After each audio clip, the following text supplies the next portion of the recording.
You are now listening to the Someone's Favorite Productions podcast network.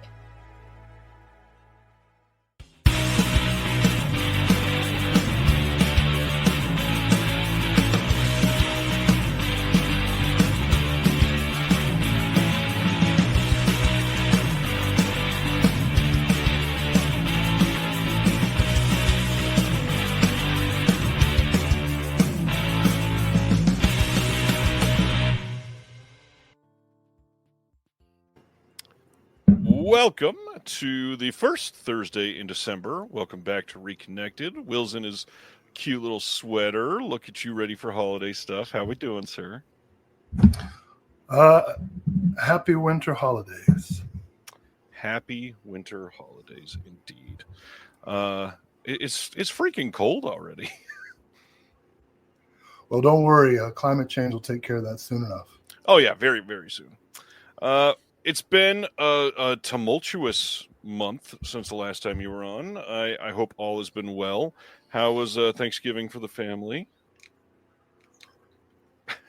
It was fine. My mama made collard greens. Good food. Checked out. We were calorically irresponsible. How about you? About the same, just no collard greens because we have no culture. It's been all right. The regular stuff. Like I told you a couple days ago, we had a plumbing fiasco I had to get taken care of this last weekend. And of course, it was a holiday weekend, so it cost $400 for him to be working for, I think it was like 12 minutes that he was in our sub-basement. Pissed me off. Everybody's asking if you're wearing a Freddy sweater.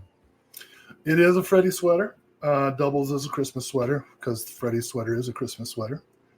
So I like to be like Elon Musk. I like to be efficient. So I got two things in one. Two references. I love it. We have a ton of stuff to cover tonight. We're at like over 90 pages of announcements to go over in our show tonight. That'll be a hell of a lot of fun. But before that, over the last month, we've had some announcements come out, some pickups that we've had, some stuff that we're watching. You're all excited to talk about recent watches. You want to start there? Wow. I really want to hear, because the last couple of months you've been diving into the mainstream dreck, and yeah, I love to hear that you love the weirdest out of nowhere movies. Generally in storytelling, you like to build suspense. No, I'm all about the release. I don't even need to make the joke. That's why I made it. You're welcome. Golly. No, we're going to talk about pickups first. That's what we always do. Fine. Let's do it. We got a pair of pickups that I believe are the same for both of us. More than likely. Shall I hold them up to the camera? Let's do it. First, yeah. Felidae 4K from Deaf Crocodile in. There it is. Beautiful box set. Honored to be a part of this. You want to tell them about the commentary? Yeah, this was a great honor. And many thanks to Craig and Dennis for trusting us to do this, from an offhand memory lapse about a year ago in which I asked for the title of a cat movie. A year later, we were asked to give a commentary for probably the ultimate cat movie, Felidae from 1994. When you think about experts in German animation, really there are only two names that could possibly come to mind, neither of which belong to us. But nevertheless, we did the commentary, and I thought it turned out pretty well. And I hope some people get to enjoy it. The film first, which is amazing. Indeed. And there are some incredible interviews. Walter Chaw's essay, if you get the limited edition. I can't believe it. This just came yesterday evening, so I haven't even been able to put it in yet. I would be watching it now, but unfortunately have made a commitment to you. You're welcome. So here I am. I will say, oh yeah, we are on the wrong side of the screen. I apologize for everybody that's used to that. I was having mic issues, so I had to jump out of the stream literally 4 times before we went live. The whole process of Philadelphia has been incredible. So once again, thanks to Dennis and Craig. Hope people listen to the commentary and enjoy it, because the cat puns are absolutely worth it. I also will highly recommend the Deaf Crocodile podcast, which has some of the most wonderful digressions. And if you, I mean, this, I'll be real. This is a podcast for movie geeks. Oh yeah, you're a casual fan, or just somebody who collects for the slipcases. This podcast probably isn't for you. But if you're really interested in learning about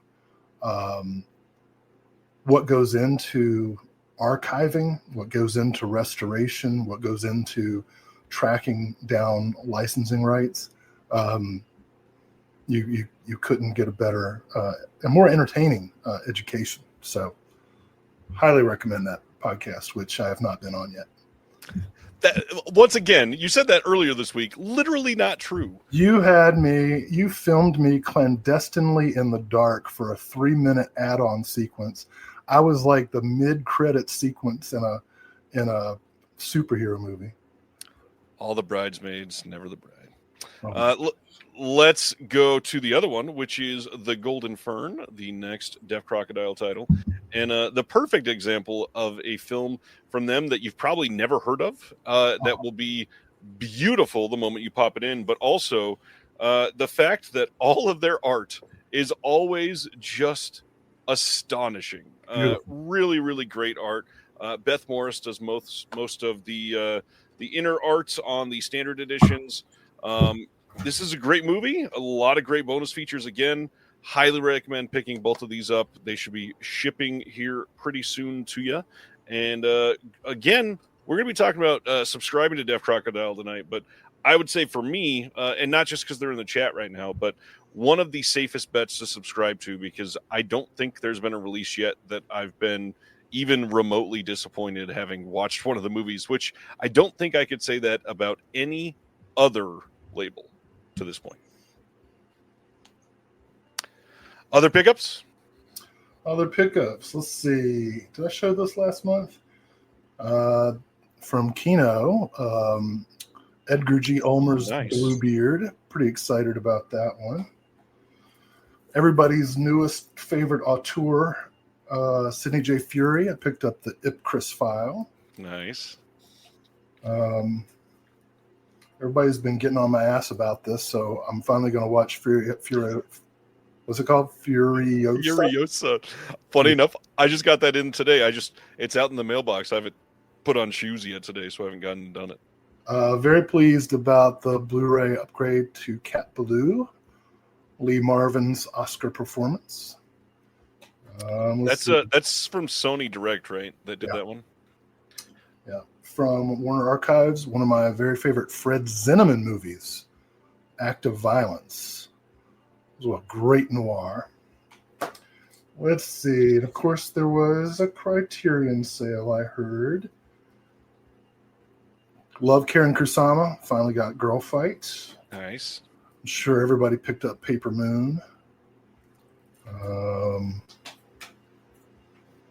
Speed it up here. Oh, Pandora's Box. Did you get this or did you get Eureka? Either way, you're a winner. That's true. And I will say Greg Araki's. I love the Doom generation back in the day. And I've never seen Totally Effed Up. So neither have I. I've seen Nowhere and Doom Generation. I like Nowhere too. So, and then finally, for reasons that, well, actually, I can say, right? Soon to be a favorite Christmas movie. Yes, Virginia, there is a Santa Claus, 1977, starring Charles Bronson. Discovered last month that Shout put that out on Blu-ray because you did not know that. I don't know how I didn't. I've been looking for it for. Oh, it was because I thought it was Miracle on 34th Street with Charles Bronson. So yeah, those are my pickups for the month. How about you, sir? Well, first, I am very proud to share through our one and only, also in the chat, Mr. Stan Geezy, sent me a DVD of a film that he helped with called Lord Protector, The Riddle of the Chosen. He says it's an awful movie, but he helped put together what is it called here? Into the Matrix, The Making of Lord Protector.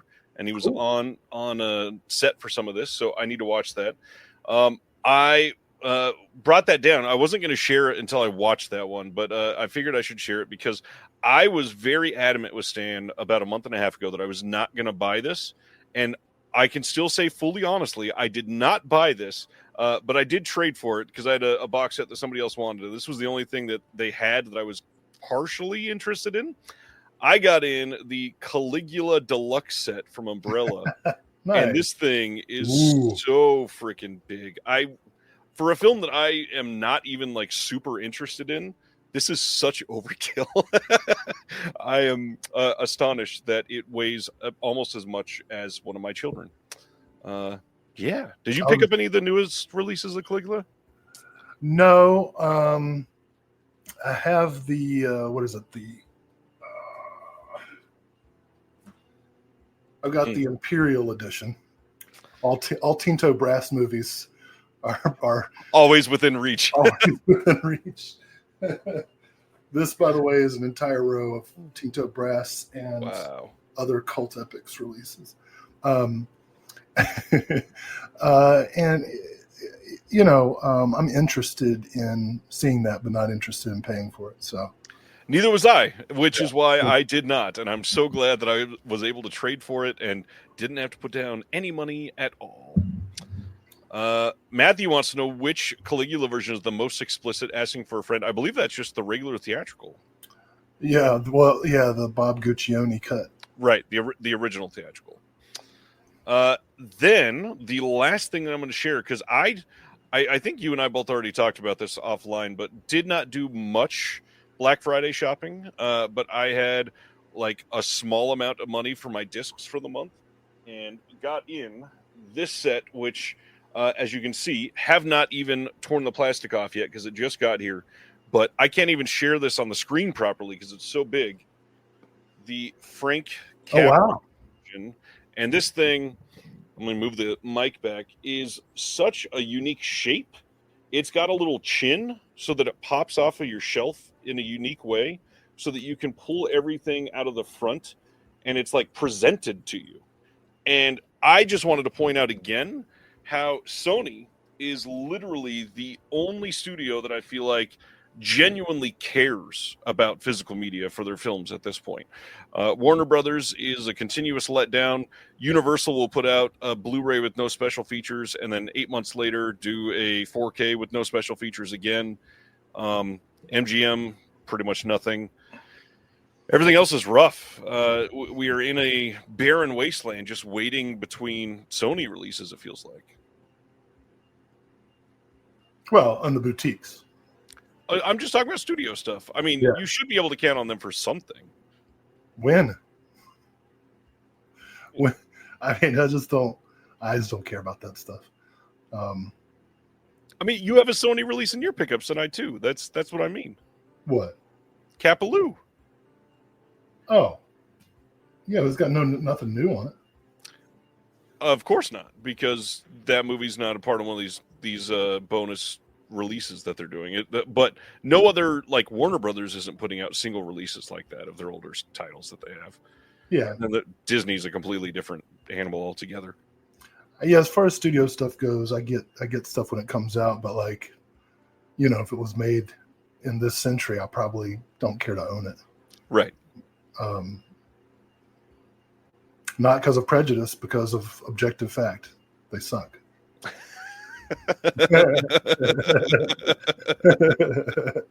Oh, wow. All right. That means it's time to talk about some of those recent films that we've been watching. And you've been hyping this up for ages. I'm just so excited to find out. I've been hyping. One time. Nope. It's been twice on multiple weeks of phone calls. One time I said you'll laugh at what I watched this past month. So let's hear it. Okay. Well, I'll start with the stuff that's more typical for me. Over Thanksgiving, I was visiting family, which meant that the Criterion streaming platform is what we were going to watch. So I checked out a couple of very interesting Columbia noir that they currently have in a curated set. I saw Hugo Haas's Strange Fascination. I really like Hugo Haas. I wrote about his film Lizzie, which is an adaptation of Shirley Jackson's The Bird's Nest. I wrote about it in an essay that appeared in a book called Shirley Jackson, A Companion. Strange Fascination. So Hugo Haas is one of Scorsese's favorite directors, and he's this guy who terribly traumatized, as one would be, by the Holocaust, fled Poland. His brother, who was a renowned pianist, and his father were killed in Auschwitz. He came to Hollywood and started making B noir films, all of which were extremely masochistic and kinky. Like, he's super obsessed with blondes. And in this one, Strange Fascination, he directed and stars as a concert pianist who comes to America to seek fame and fortune, only to be brought down at the feet of an icy blonde. Even features an explicit scene of cuckolding that's quite entertaining to watch with my 74-year-old parents. Also saw Jacques Tourneur's Nightfall with Aldo Ray, and it was nice. Death by Snowblower, Wisconsin noir. Wyoming, not Wisconsin. Wyoming noir. I got my W states mixed up. Yeah. Nightfall. That's great. Jacques Tourneur. Also saw this. This is great. This should be re-released. A little noir called The Killer That Stalked New York City. And it's about jewel smugglers, right? This woman smuggles some jewels from Cuba only to find that her two-time boyfriend is cheating on her with her sister. And also that she has smallpox. And the movie, Jeez. It's plague noir. Smallpox starts going around New York City. Dead kids, Erica. I can't remember if this one's in your book, but if it's not, there's dead kids. Smallpox starts going around New York, and it becomes a propaganda film about getting vaccinated and how important that is to patriotism. Seems quaint. Quaint. Finally, I watched what is often hailed as one of the greatest Icelandic films ever made, Rams. You ever hear of Rams? I've heard of it, yeah. Directed by Grimur Håkansson. And it's about these two brothers who raise sheeps and haven't spoken to each other in 40 years. And you would not believe how much penis is in this movie. Not ram penis, old guy penis. Old guy penis. Got 2 requests for title repeats. Stan, the plague noir, is The Killer That Stalked New York. And Erica, again, apologies, this may be in the book and I just missed it, but the dead kid movie is The Killer That Stalked New York.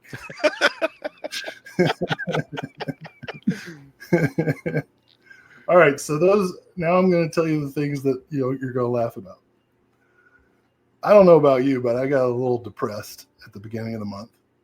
Oh, you don't say. Yeah. Oh, yeah, there was an Aussie remake of Rams with Sam Neill. I believe less penis. It's too bad. Yeah. And so I did something that I don't think I ever thought that I would have done, ever. But I was just like, you know what? I can't sleep. I can't think, right?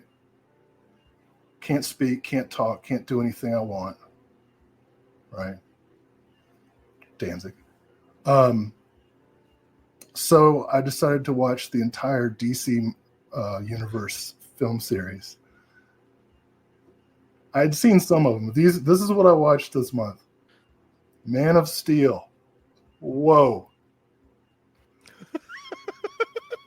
Batman v Superman, Dawn of Justice, the Ultimate Cut. Whoa. Aquaman. Guy's good looking. plus there's a little Dolph Lundgren, so. Oh man. And I'm also team Amber Heard, so. Shazam. No reaction. Mildly amusing. Birds of Prey. Okay. Black Adam. I liked it. It's by the guy who did The Shallows, which is like one of my favorite shark movies. I thought. Oh, Will. No, he had a reason to be mad. I liked the fact that he kills the shit out of everybody. Yes, I watched a lot of CGI, but I liked Black Adam.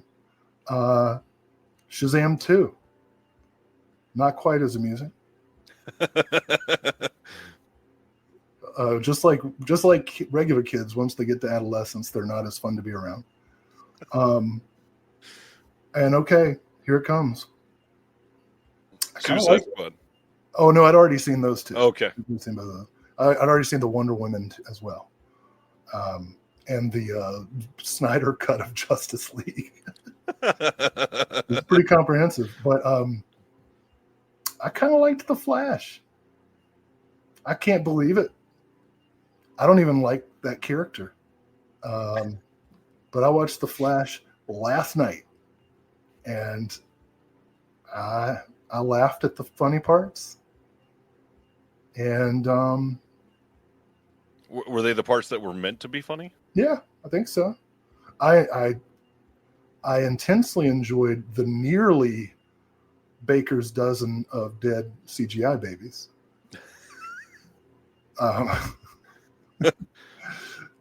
Yeah, so all I have left is Blue Beetle and Aquaman 2. You have watched so many more of those than me. It is crazy. I've watched all of them except for those two. I've watched, I think, 2 out of the entire universe. I'm not proud of it. It's kind of like, I don't know. I did not see League of Super Pets. That's true. Is that it that you wanted to highlight? Yeah, dude. I know that I've put myself like much closer to death. Much. Oh, I also saw Nora. Oh yeah, you went with John for that, didn't you? Yeah, me and John went to see Nora in the theater. What'd you think of it? Another superhero movie in a way. What did I think of it? Yeah. It's pretty good. You know, I like Sean Baker. Are you familiar with his work? Yeah, he's pretty all right. Yeah, I mean, you know, Mikey Madsen's performance is great. I like realized afterwards that she was Pamela Adlon's older daughter in that TV show that. Yep. Better Things. Yeah. No, it was pretty good. Oh, that's right, Erica. I also watched at the recommendation of Unsung Horrors. I watched Doppelganger, the 1994 sweaty neo-noir with Drew Barrymore, and it was unfreaking believable. One of the greatest climaxes, actually several of the greatest climaxes in movie history, I think. Doppelganger needs to be a cinematographe release, I think. That would be excellent, especially after listening to that episode. My week, I've been trying to catch up with some of the ones from this year that I've wanted to, so I could get caught up before award season, even though much of the ones that I rewatched or watched will not be in consideration for any of these awards. I caught up with It's What's Inside, a Netflix film.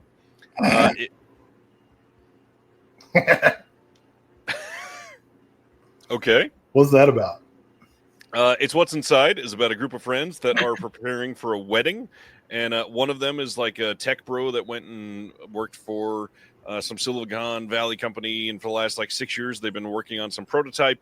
And he's got this briefcase. And when you open it up, he's got what he calls a game.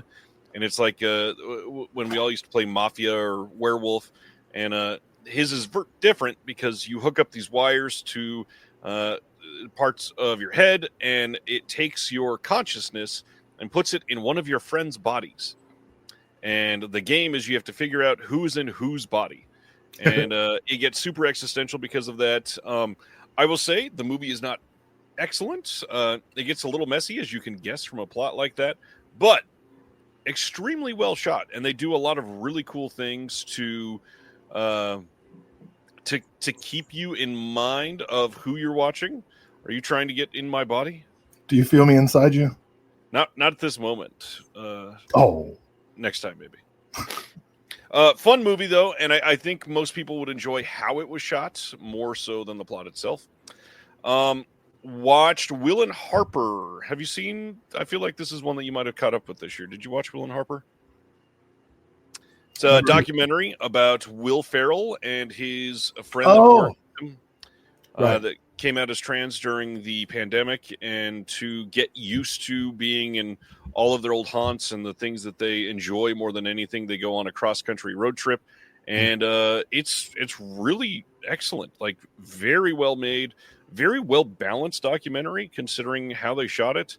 I am kind of impressed that they shared a lot of the stuff that they shared. It was really well made, just absolutely lovely movie. I think you'd like it. I did hear about that. The last one I'll share this week, Sweethearts, is out now. I think this one is on Max or Hulu. It is the first.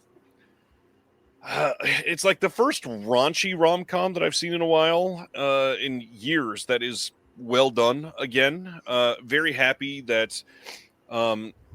We're able to get stuff like this made still. Kiernan Shipka is the lead in this, and she steals the movie. She's excellent throughout, like she always is. It is just a story of two friends that were friends in high school. They both go off to college, and they keep their long-distance relationships that they were in, and they realize they want to not be in those relationships and discover college for what it can be. And lots of stuff happens. There's a lot of funny moments. It's really well made, and it's not afraid of an R rating, which is nice to see for movies like this in today's day and age. That's for sure.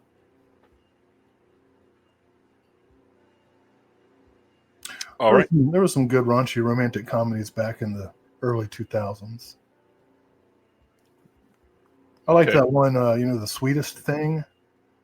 With, yeah, it was a good movie. You made me think of that with where Selma Blair gets a guy's Prince Albert caught in her throat.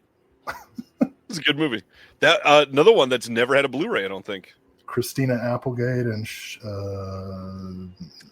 Cameron Diaz.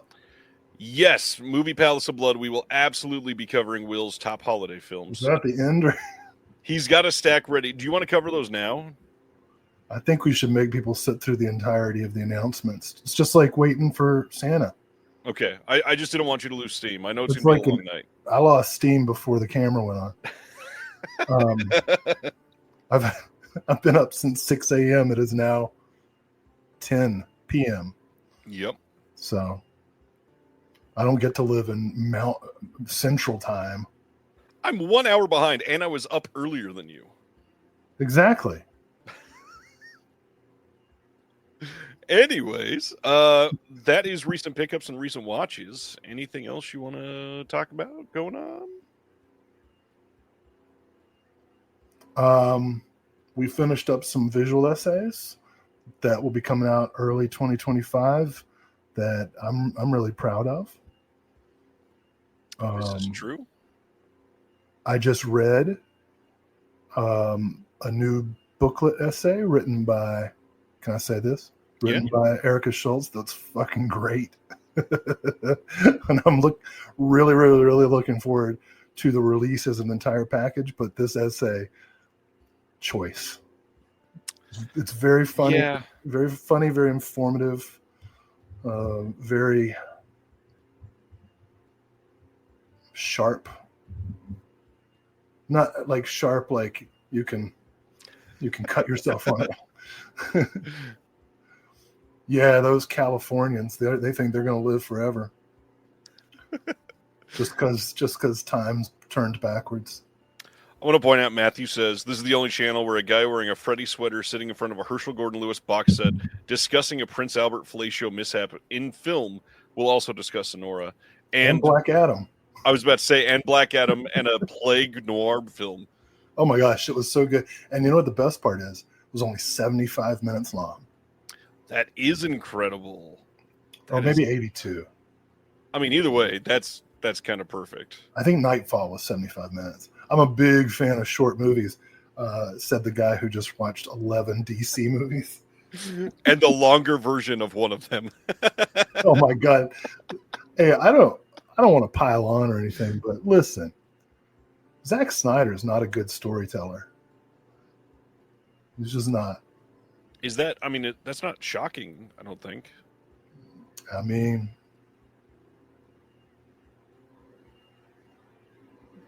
one unresolved comment on it still. On the essay that she wrote, she's still waiting for a response on one thing. Oh. Pardon me. There is a lot coming up. Speaking of some of this, I guess he's going off screen. Speaking of someone's favorite production stuff, some teases that we are happy to give out. We are working on, I think the current open title amount is down at the moment to only like 28 titles that we're working on. Eager to see what people's response are to those. We have stuff coming from companies that we have not been on releases for in the past, so eager to be a part of those. And here's some announcements soon for hopefully for some of these. Will and I have been joking. The first commentary we ever did has still not been announced, and that was recorded. Gosh, we're going on like 15 months ago. I know. We thought it was going to get announced like a couple weeks ago, and then I was like, oh, but the thing that was announced was like kind of amazing, but then so it was a real mixed bag.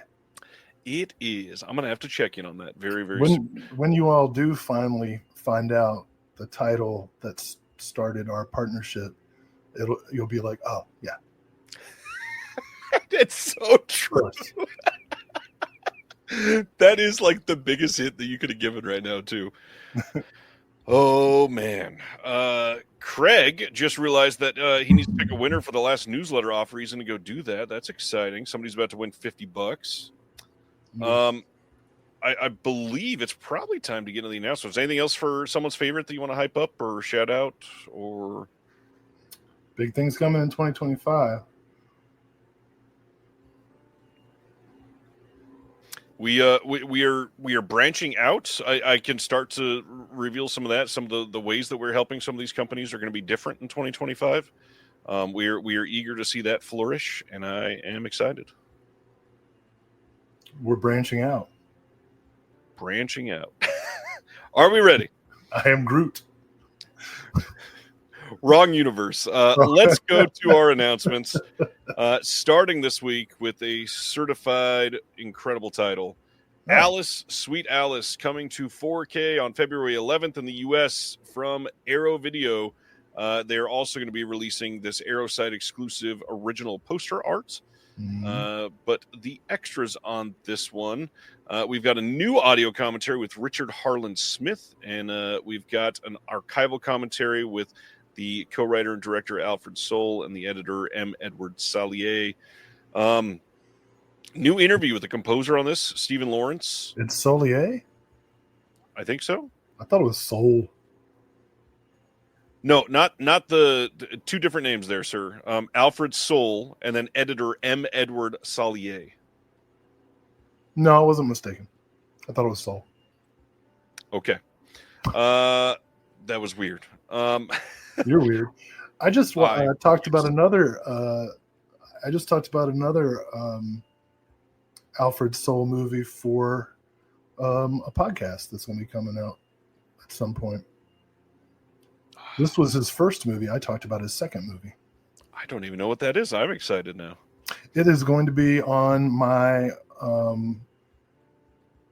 bit in the January show. Interesting. Okay. Yeah, when I give my list of DVDs I have that I want to get upgraded, because I had such a good almost all of my dreams came true this year. Yeah. So I'm going to do a formal wish list to the gods. And amazing.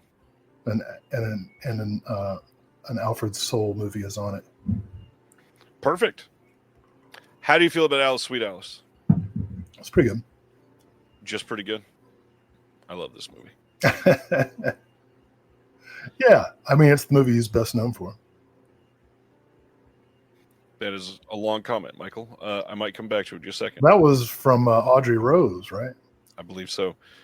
Yeah. Here's a filmmaker that you're pretty familiar with. February 17th in the UK, they are getting Texas Chainsaw Massacre 2 on 4K. This one's got all this new artwork that is very different from the first Blu-ray release that Arrow did of this.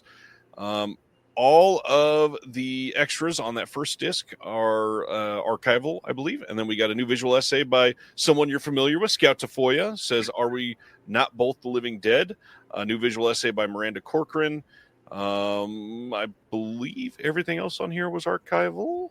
Well, yeah. I guess in the UK they don't have bookstores. I'll tell you one thing. If I would have brought Scout, I would have. Yeah, whatever, Scout. Good for you, buddy. Oh, man. I always include you in my shit. Whatevs. I'll send him this clip. No, he's all right. Well, obviously you're intimately familiar with Tobe Hooper. How do you feel about Texas Chainsaw Massacre 2? It's my favorite. Of all of the Hooper? Yep. Damn, I don't think I knew that. I'm pretty clear about it. Damn. It was the first one I really got into, and the sense of humor is very specifically aligned with my own. Yeah, that checks out. You know? Definitely makes sense. All right. Next up, another Tobe Hooper, Life Force, getting a 4K from Arrow in the UK on February 17th.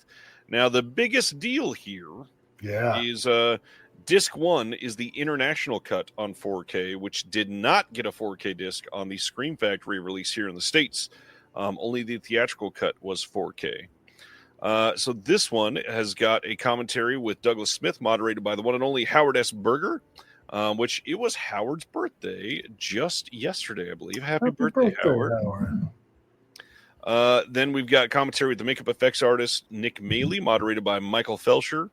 We've got an epic look at canon and the making of Life Force here, featuring a whole bunch of interviews. Disc 2 is the theatrical cut in 4K. A lot of stuff that we've had before, but released in the best packaging for this yet. And this, again, international cut had not been on 4K. How do you feel about the difference in the two cuts? God, put me on the spot. I'm excited to have them both on 4K. Yes. I'm trying to remember all the differences. Talking about several years since I've seen them. The difference is even more nudity. Oh, I prefer that one. No, I'm kidding. No, pretty excited about this. This is a Erica's on a roll tonight. A Matilda May blow-up doll as a premium. That would be a pretty good bundle. Severin would have to put it out to get that. Yeah. This is a solid release. I am eager to pick this one up. Yeah. Then, last stop in Yuma County from, technically from this year. It releases some festivals in 2023. This is by the one and only Fran Galuppi, who's been interviewed on this channel before. This one is coming on Blu-ray in the UK. This is now the third release of this movie. We had the Well Go in the USA. We had the Umbrella in Australia. And now this is the beautiful-looking Arrow release. Umbrella and Arrow are pretty neck and neck for better release of this film. We've got multiple audio commentaries on this. Literally, I think there, 3 different audio commentaries on this. New interview with Fran, new visual essay by Matt Donato, making a featurette, 3 screenplay to film comparisons, illustrated collector's booklet with new art, new writing, reversible sleeve, like everything that you can want for a modern indie film. Love this movie. Did you watch this one? Yeah, it was good. Good. I watched it first thing when we got back from Los Angeles. When Jeremy and I could not stop talking about it. This one, coming on February 10th in the UK, February 11th in North America. Blu-ray from Arrow is A Certain Killer and A Killer's Key double feature. These are from 1967. I've heard that these are great. I've not been able to see either one of these.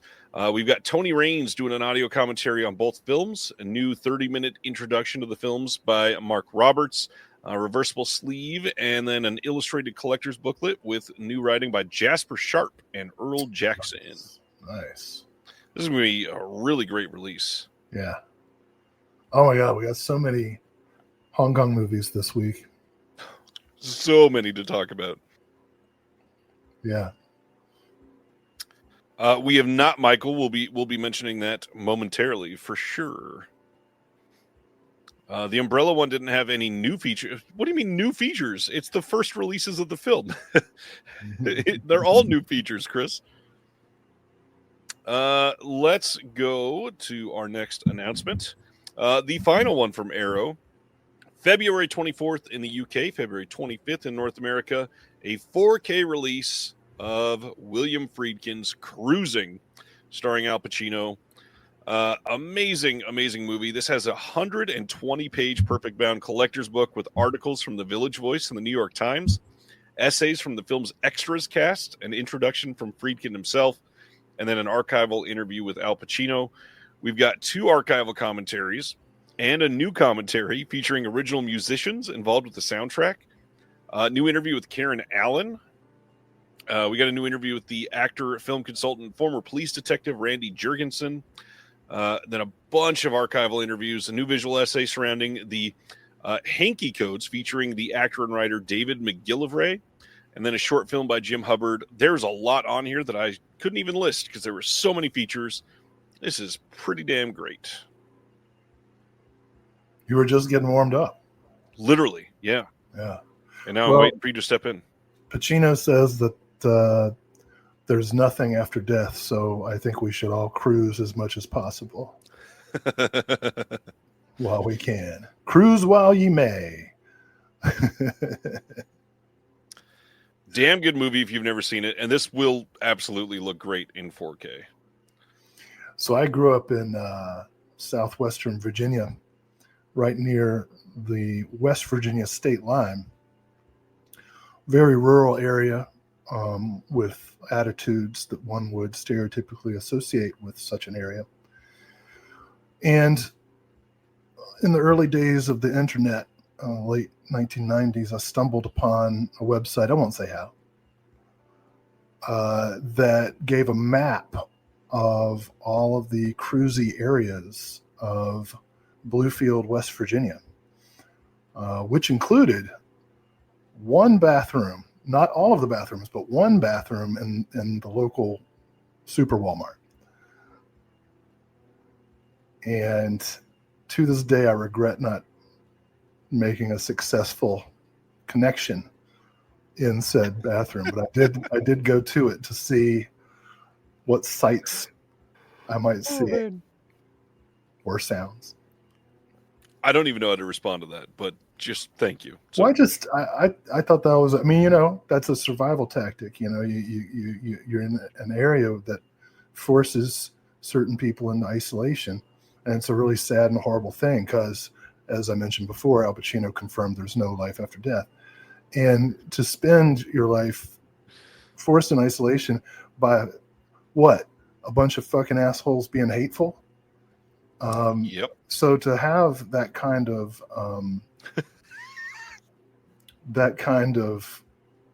map to connection, yes, a glorious thing it was. You know, I was just I wouldn't say curious, Stan. I would say well informed, as a matter of fact. So anyway, kudos to the map maker. That's what I'm trying to say. It's a lot of work in 98, you know? Yes, indeed. The Keep.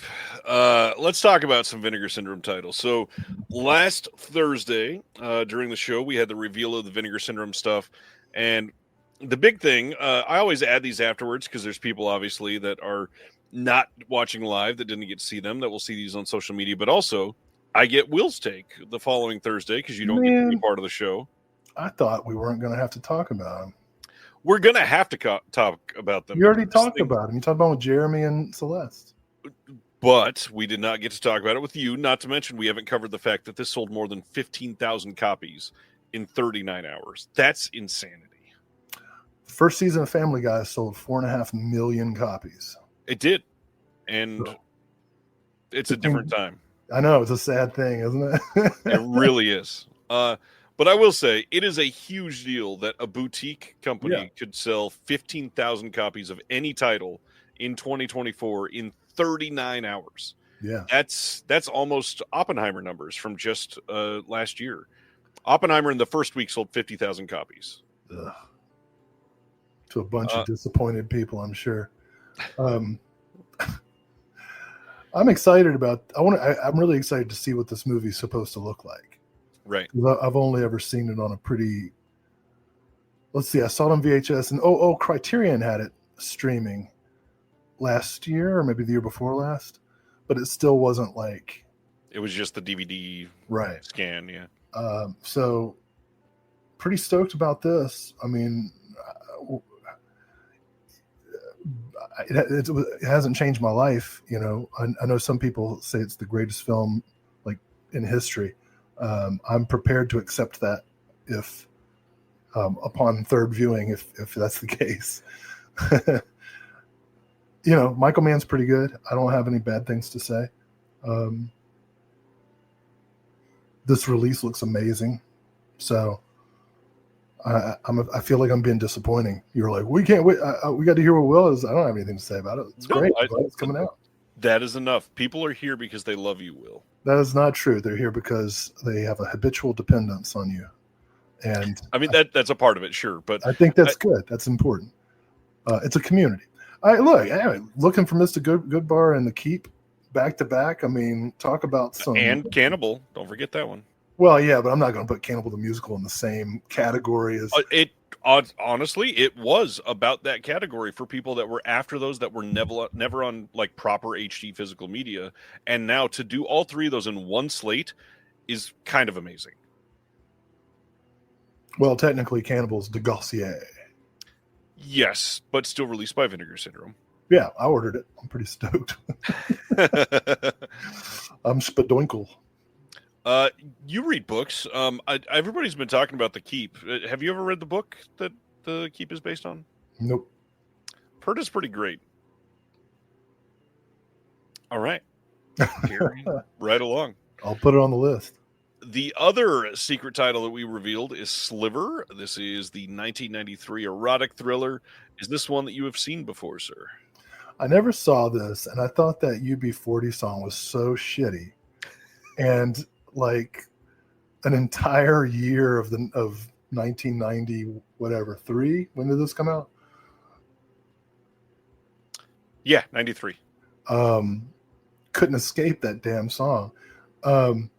But I also recently listened to Katrina Longworth's series on the erotic 90s.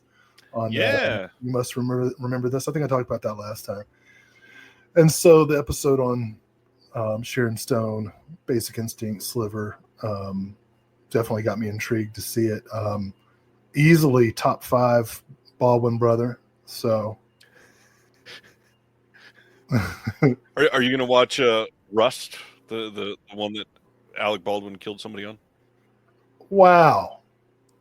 I mean, just calling it like it happened. I think that meets the legal standard for slander. No, not at all. He was found not responsible. I never said he was responsible, but it's a known fact that his action did it. God, I mean, you must feel like I'm not going to pile on that. I'm just asking if you're going to watch the movie. He has to live with that the rest of his. He does, and it's very sad. It's horrible. I'm not making a joke about that. I'm not asking you to make a joke. I wasn't making a joke. Well, to make the tragedy even worse, the movie didn't look that good. No, that's the hard part.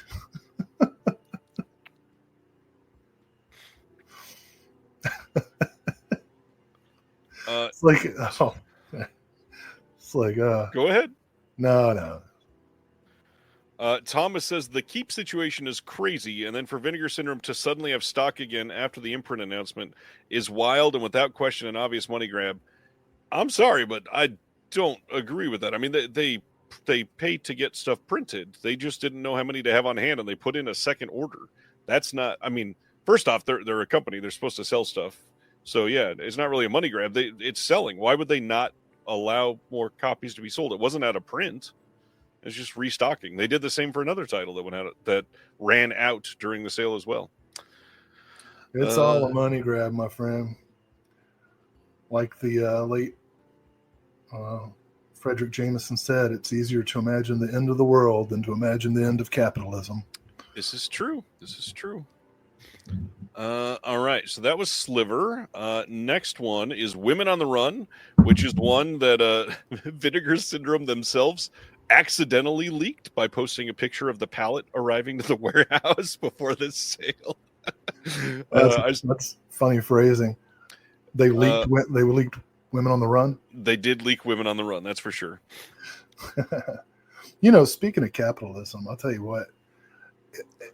They've even managed to commodify freaking Unabomber lifestyle.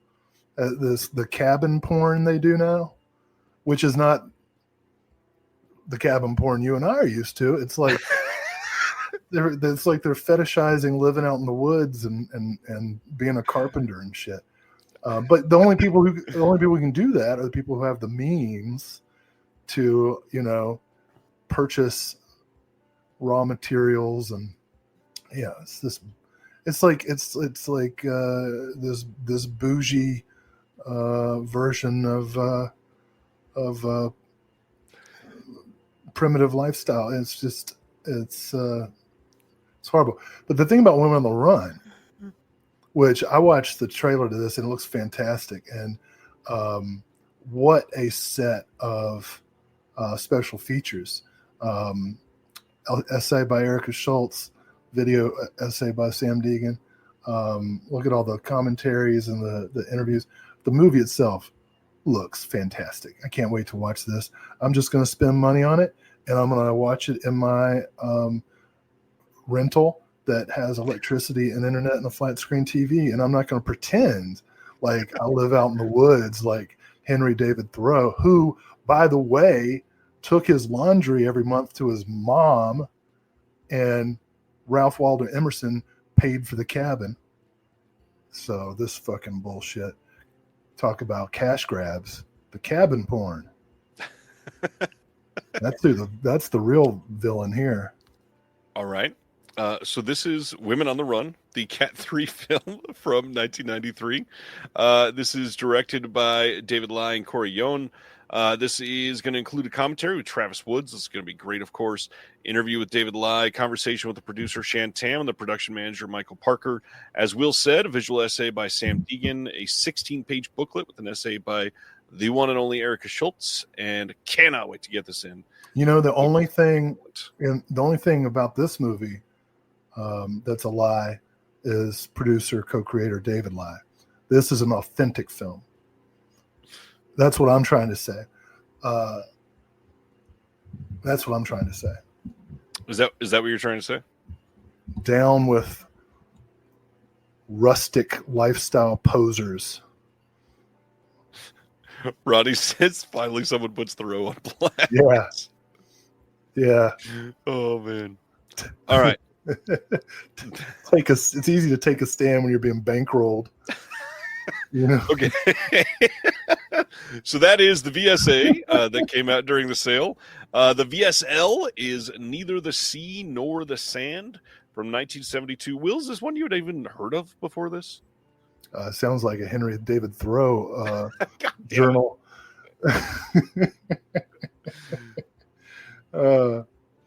So it's okay.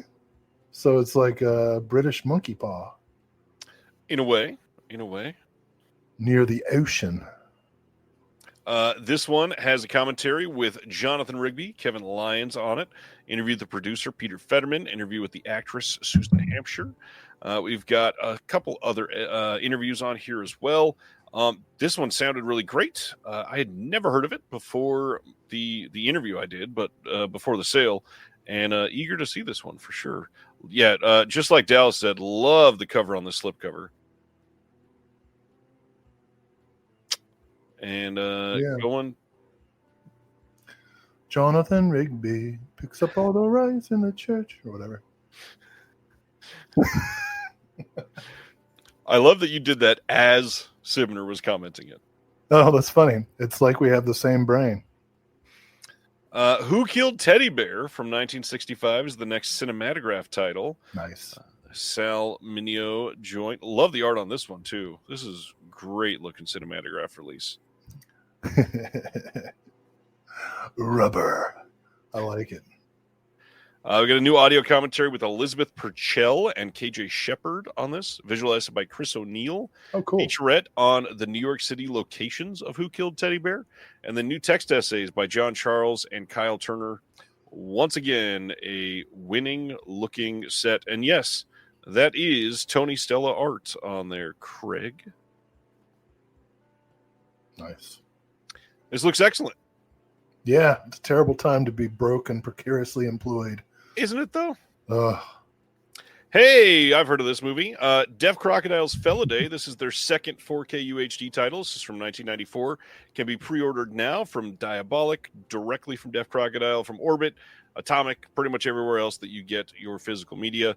Brand new Dolby Vision HDR color grade to go with the new 4K restoration that Craig Rogers himself did. New video interview with the director, Michael Schock, moderated by Dennis Bartok.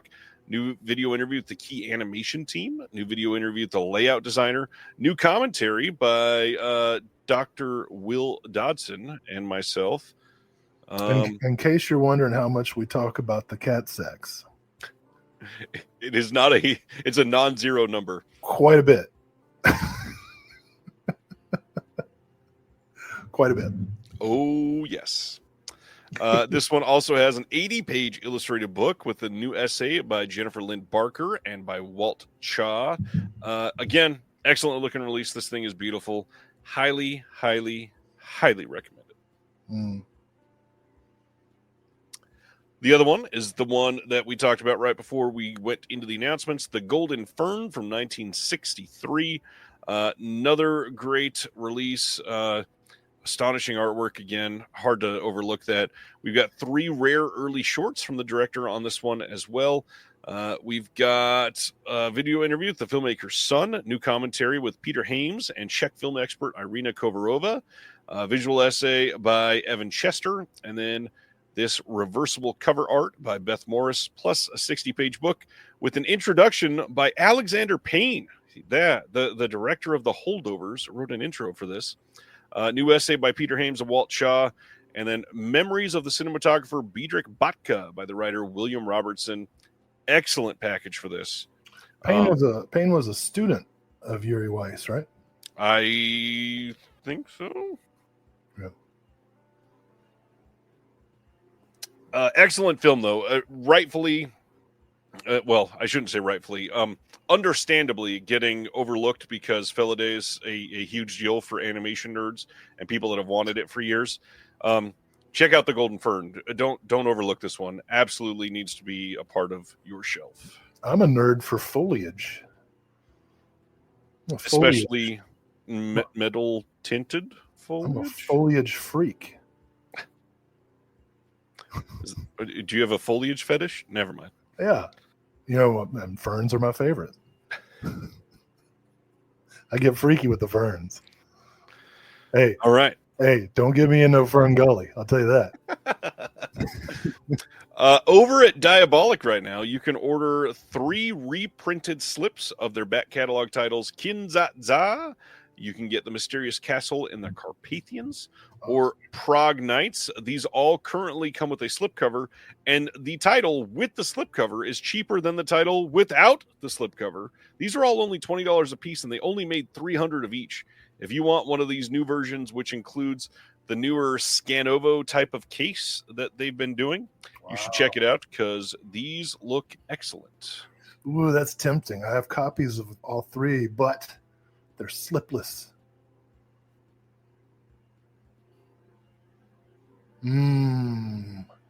All only $20. And Kinzatza's got an excellent visual essay, I'll say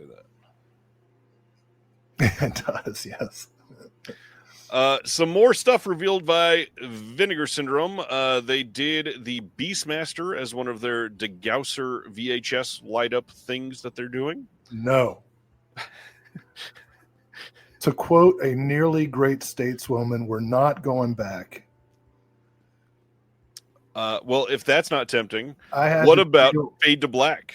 No, I had to deal with VHS copies of both of those films for decades. I shall not return. Are you sure? Yes. No shade to anybody who wishes to view such films on a degraded format, but I shall not. Yeah, I'm not a VHS person either. Anyways, let's keep going. Next is The Passions of Carol. This is over on the Melusine site as part of the Quality X line. This is from 1975, and the main character in this is Carol Scrooge. Yeah, this is a version of A Christmas Carol, nice. Starring Jamie Gillis, newly scanned and restored in 4K, with an audio commentary with the director Sean Costello, moderated by the one and only Joe Rubin. There is also a trailer, but that is it that is on this disc. I'm very, very curious about this one. This features the ghost of Christmas making a pass, the ghost of Christmas presenting, and the ghost of Christmas Coocher. Stretched on the last one, but I'm into it. Phrasing. Yep. One thing that I want to point out here, and I don't want to start anything, but I really don't like the slipcover art on this. And normally I'm not one to make a big deal out of it, but this to me is screaming AI. Oh, I was just thinking it wasn't all that erotic, but yeah. No, it's not. But I mean, especially this face here in the middle, that looks like something generated by a computer system and then just colored over. And even the front, like, it's not wrong title. Sorry. Ooh. This, like, I could easily see that being something that was generated by AI. Why are we doing this? They said, AI, please generate the form of the ideal human male.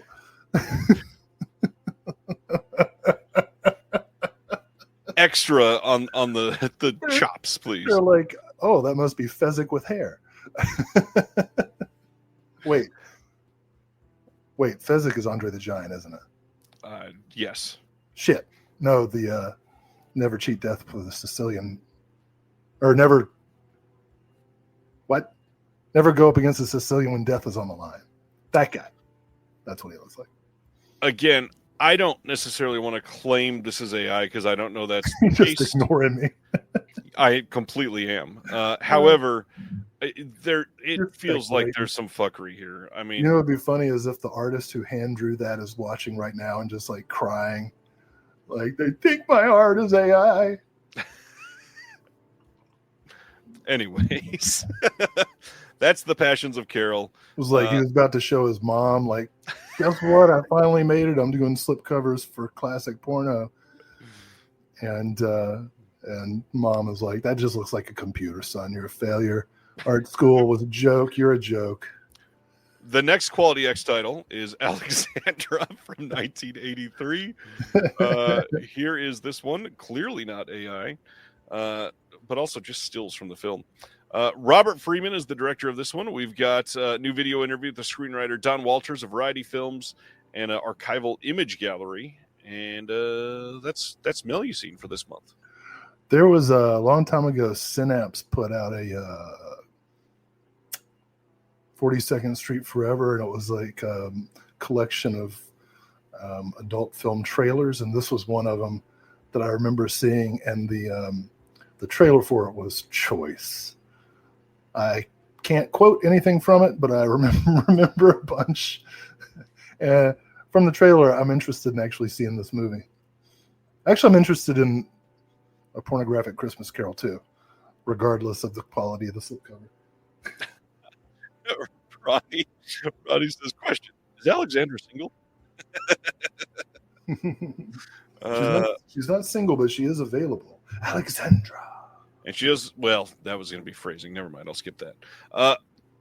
April. Cauldron is releasing 4 films from Lamberto Bava in a box set called Brivido Giallo.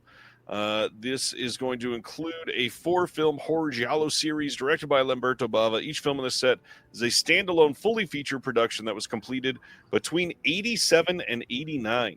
The film stories are not connected, but were collected together for Italian television near the end of the 80s. What you're getting here is 4 of these late 80s Italian horror films loaded with practical effects and killer music, all directed by Bava. And they are releasing all 4 of them together. We've got loaded brand new features, many of them by Eugenio Ercolani, including 4 with Lamberto Bava himself, an exclusive new interview with the composer Simon Boswell, all housed in rigid outer box with 4 folded posters featuring new artwork by Eric Adrian Lee. Just in case you wanted to cover an entire room with Lamberto Bava posters, now you have the from only 2 years of his career. Neither of which are demons. That's great. True. Speaking of demons, I highly recommend, because the ogre is part of this, I highly recommend going to YouTube and looking for Joe Bob Briggs' explanation of the Demons series, quote unquote Demons series. It's quite a hoot. And it's literally like barely over 5 minutes, completely worth your time. Yes, unlike most Joe Bob rants, it's fairly concise. It's less of a rant and more of an educational system. It's great. Brendan says Jamie Gillis must have been like the Eric Roberts of adult films back then. Yes, absolutely. Brendan says, this is so sick. Cauldron's like Radiance meets Severin. That is a great explanation, actually. Let's see. Dinner with a Vampire is pretty great. So is The Ogre. I definitely just read that backwards and made it work. Thanks, Brian. So the extras on these. Disc 1 is Graveyard Disturbance. This one is going to have a 4K restoration from the negative. It will have an interview with a bunch of people from this film, an audio commentary by Eugenio Ercolani and Nani Cobretti, folded poster, reverse Blu-ray wrap, and then disc 2 is Until Death. That one is going to have a 4K scan as well. Another set with a bunch of interviews, another audio commentary. This one by Ercolani and Troy Howarth. Disc 3 is The Ogre. This one will have a couple interviews on this. And then audio commentary by Rachel Nisbet. Disc 4 is Dinner with the Vampire.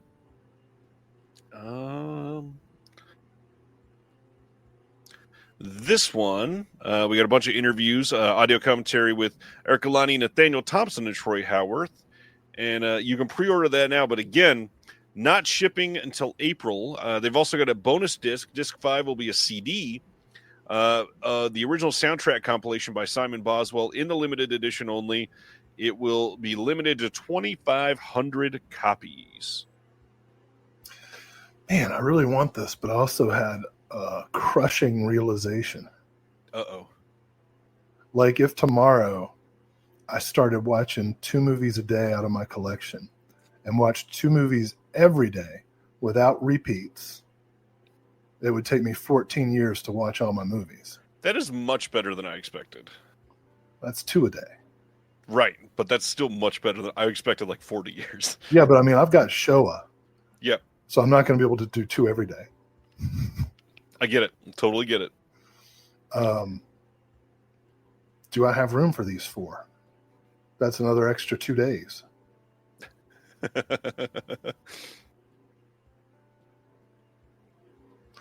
Well, so we got people saying that none of these are giallo, but they fail to recognize that bravido is Italian for sorta.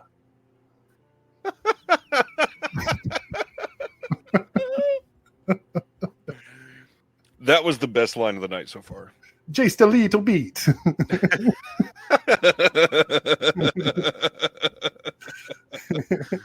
Oh man, this sort of accent was perfect.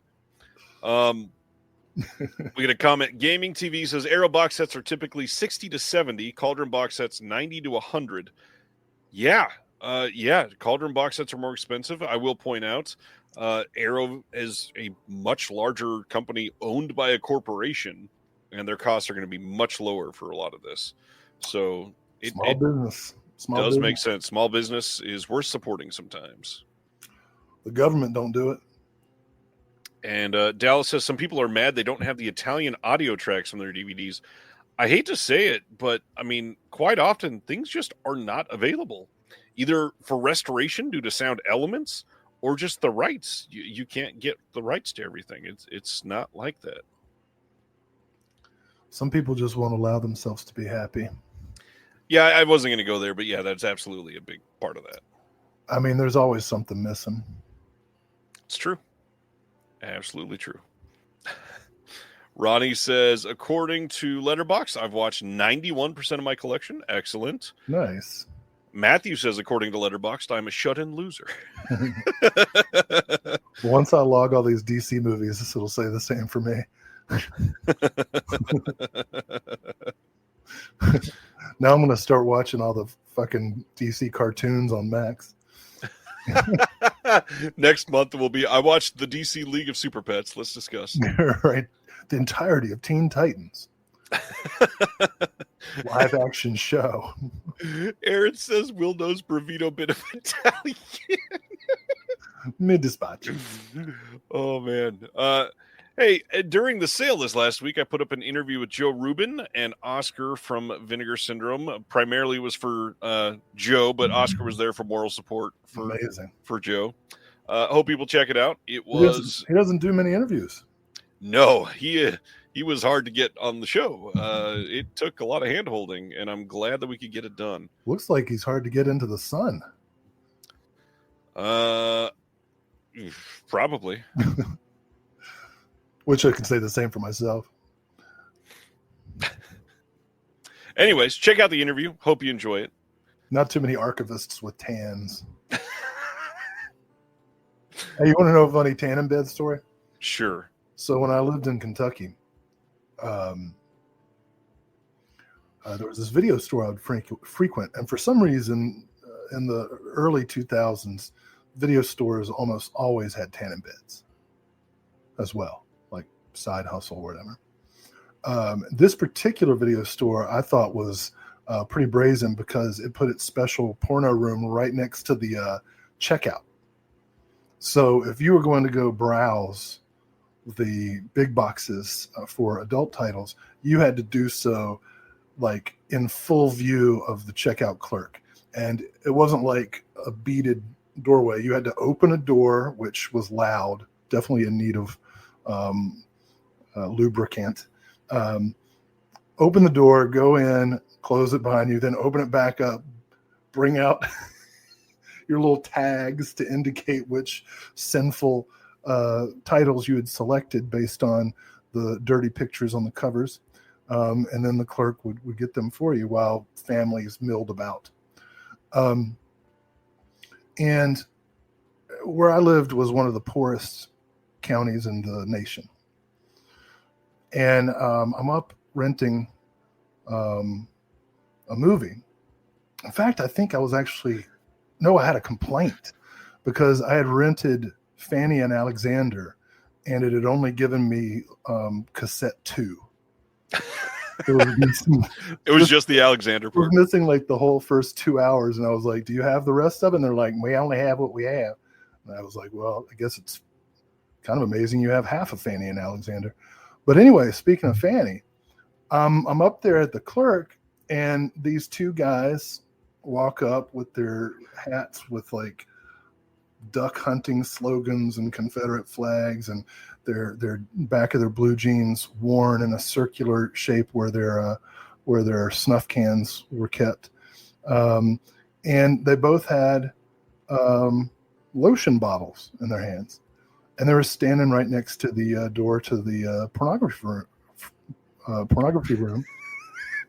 And I thought to myself, my God, these guys are so like cash poor that they're just coming to the porno room to whack it to the pictures.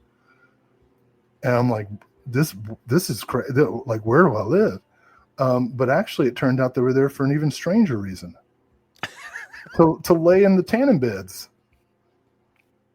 I guess they just got back from working the mines or whatever, and they wanted to get a tan. And the bottles of lotion were for them to rub upon their we got it. Nude torsos. Perhaps it was a cruisy video store. I don't know. I didn't have a map for that region. But at any rate, tanning beds, porno room, family video store. One of my favorite Christmas movies. What a transition that was. Silent Night, Deadly Night. We had word this week that Silent Night, Deadly Night on 4K from Shout Factory looks like it might be region locked to Region A. I had somebody reach out, and I asked them a couple questions to make sure that this was accurate. But as it turns out, Scream Factory has done it again, and accidentally or mischievously, we don't know. They have locked one of their 4Ks. This one is stuck on Region A. This lump of coal's for you, France. So everybody that was purchasing that was overseas, you may want to stay away. All right, that was that. The Two Jakes from 1990. This is the sort of sequel to Chinatown. Yes. So I've got a 4K all region free player, and I press the button to make it change to different regions, and half the time it works and half the time it doesn't work. So that works for locked 4Ks as well, right? It should, yes. Why is it only working half the time, or was that exaggeration for comedy? Nope, that's not funny. No, it's not. I follow the instructions. I press the button. Sometimes it works, sometimes it don't. I think that's why the company's called Eureka, because when I get my player to work, I'm like, Eureka! Two Jakes. Wasn't this the bonus feature on something? Chinatown. This is the sequel to Chinatown. I got that Chinatown release. Brendan is asking, do these companies have to pay a fine when they lock a 4K that isn't supposed to be? They do not, because the BDA, which is the authority for the Blu-ray copyright, they're supposed to be the ones that are enforcing these and holding these companies accountable, and they just simply choose not to. They could, if it happens enough times, they could pull the ability for one of these companies to use the 4K logo and the 4K format itself, and not simply not give them a license. Yet another example of government bureaucratic incompetence that thankfully we'll be cleaning up here forthwith. Everything about that sentence was fully wrong, just for everybody watching. Oh, is it not a... It's not a government agency. Yet more corporate malfeasance. It's a bad week to talk about corporate malfeasance. Why? I assume that you know about what happened in New York. Rudy Giuliani won't give up his stuff. No, the CEO of United Healthcare. Oh yeah, it was like the plot of Saw 6. Yeah, which is my favorite of the series. it's a very good film. That's the funny one. That was a tough one because, like, you hate when someone is murdered. Yeah. Right. Well, you should, yeah. But at the same time, well, I also hate it when people die of preventable illnesses or treatable illnesses. Yes. Because insurance won't cover. So Michael Smith is asking, how do labels get away with not locking their releases? Isn't it in the contract? Two things. One, on Blu-ray, it's not always in the contract. Sometimes it is. Sometimes it's not. It's up to the rights holder. But on 4K, on UHD, there is not supposed to be any locked discs. It is not written into the format. There is no region ABC. The reason it happens accidentally, from what I've been told through authoring, they simply just forget to change the settings from a regular Blu-ray because a 4K UHD is so similar to the Blu-ray. It's literally as easy as like checking a box and unchecking a box, and they just forget to uncheck the box like they're supposed to. Somehow that's horrifying to me. I mean, if that happens to our 4Ks, what do you think happens to, like, I don't know, vaccine experiments? It's true. And yeah, Michael, with Blu-rays, it's not in every contract. In some contracts it is, but there's a lot of rights holders that simply don't care. Or also, you could have it in the contract that you own worldwide rights and it can be region free completely. So if you get a copy of this, but you already have the limited edition of Chinatown, you'll have 4 Jakes. Which is... Never mind. At least 3 too many. That's so many Jakes. You snorted at your own joke. I love this. Let's see. This sale, I tried to highlight some of the smaller sales. I believe all of these are over at this point. Just keep an eye out on some of these labels that don't get enough attention during months that everybody else is having a sale. Arbalos and Cinema Guild, Flickr Alley, Grasshopper, Makeflix. Everybody had Black Friday sales going on. Makeflix got some good stuff. Dinosaur Island, baby. I think.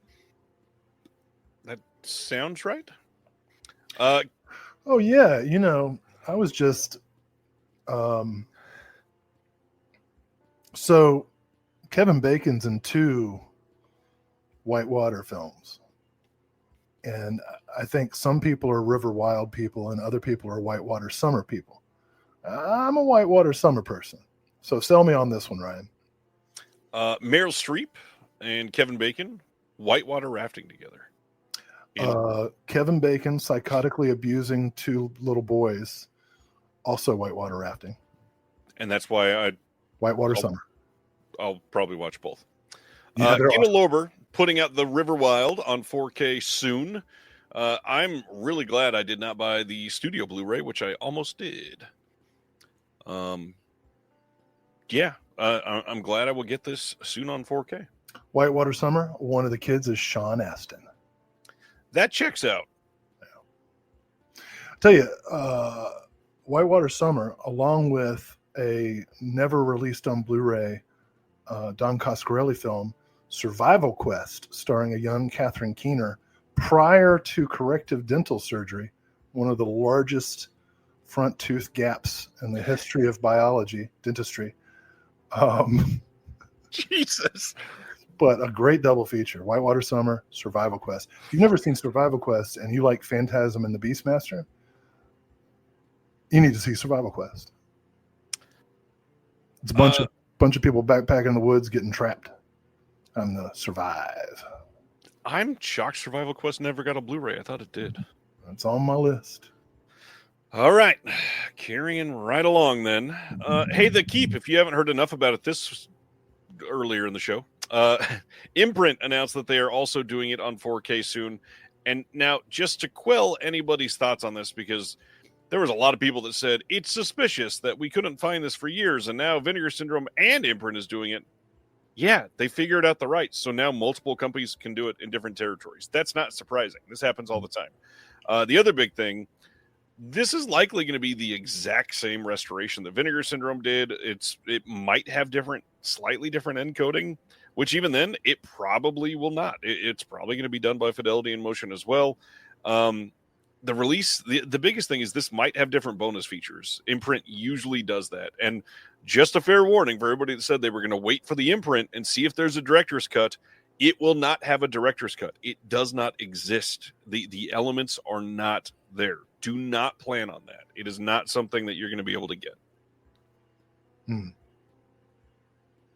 So it all comes down to which packaging, maybe price point. Yep. Whether you're looking to be a completionist for Vinegar Syndrome or for Imprint. And also, depending on where you live. I mean, if you live in Australia, this is going to be the cheaper and easier one to get, no doubt. That would make sense. For those that don't know, Imprint is in Australia. For those who don't know.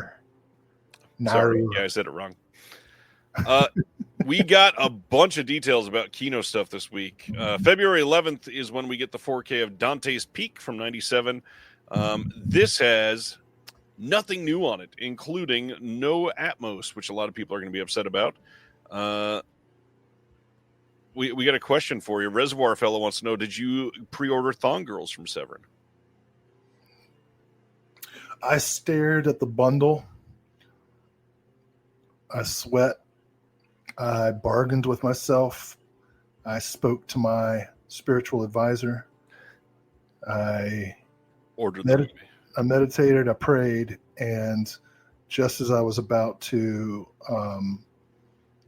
explain to my children why we couldn't have Christmas this year, the bundle sold out. And so then I looked at just the discs, and I nodded to myself, I'll be getting Thong Girls. I'll be getting Jungle Holocaust. I'll be upgrading my Cannibal films. I will get it. I will get it. I am so excited for you to have Thong Girls. Yeah. Can never pass up a Just Franco movie. All right. That is Dante's Peak. Play It Again, Sam, the Woody Allen movie, getting a Blu-ray release on February 11th. This will have a new commentary by the screenwriter, producer Alan Spencer, and the author and film historian Justin Humphreys. I am kind of proud of this, so I'm going to repeat my joke. Somebody said, what is going on the right side of the slipcover? Diane Keaton does not have 10 legs. And I said, that's true, but 5 Diane Keatons do. Speaking of Thong Girls, not the best look in 2024 for Woody Allen, but then again, he's never looked that good.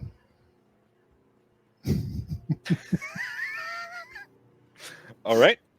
Are You Being Served? The movie from 1977 will release on Blue from Kino on February 18th. This has an audio commentary by authors and comedy historians Gemma and Robert Ross. This is one of the UK troops that put out some comedy films from back then. This one is from 1977. I had never seen this one. Will, this kind of seems like one that you would have seen. Have you ever seen this one?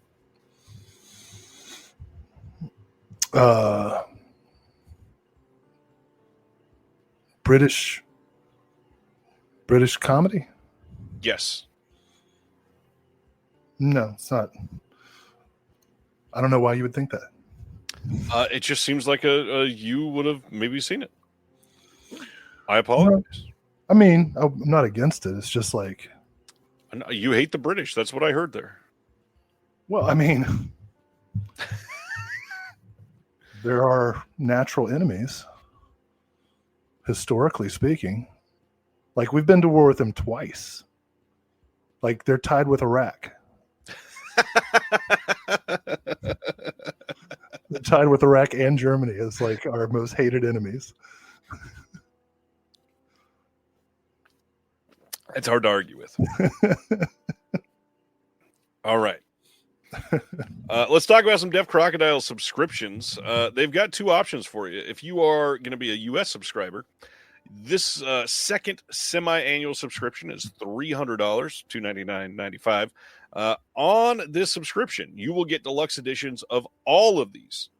Cathedral of New Emotions, Gwen and the Book of Sand in 4K, Freckled Max and the Spooks, Bill Plimpton's I Married a Strange Person, the inflatable sex doll of the Wastelands, Bill Plimpton's Mutant Aliens, Kingdom in the Clouds, and Mama Rock and Roll Wolf, and then Masters of Soviet Animation Volume 1.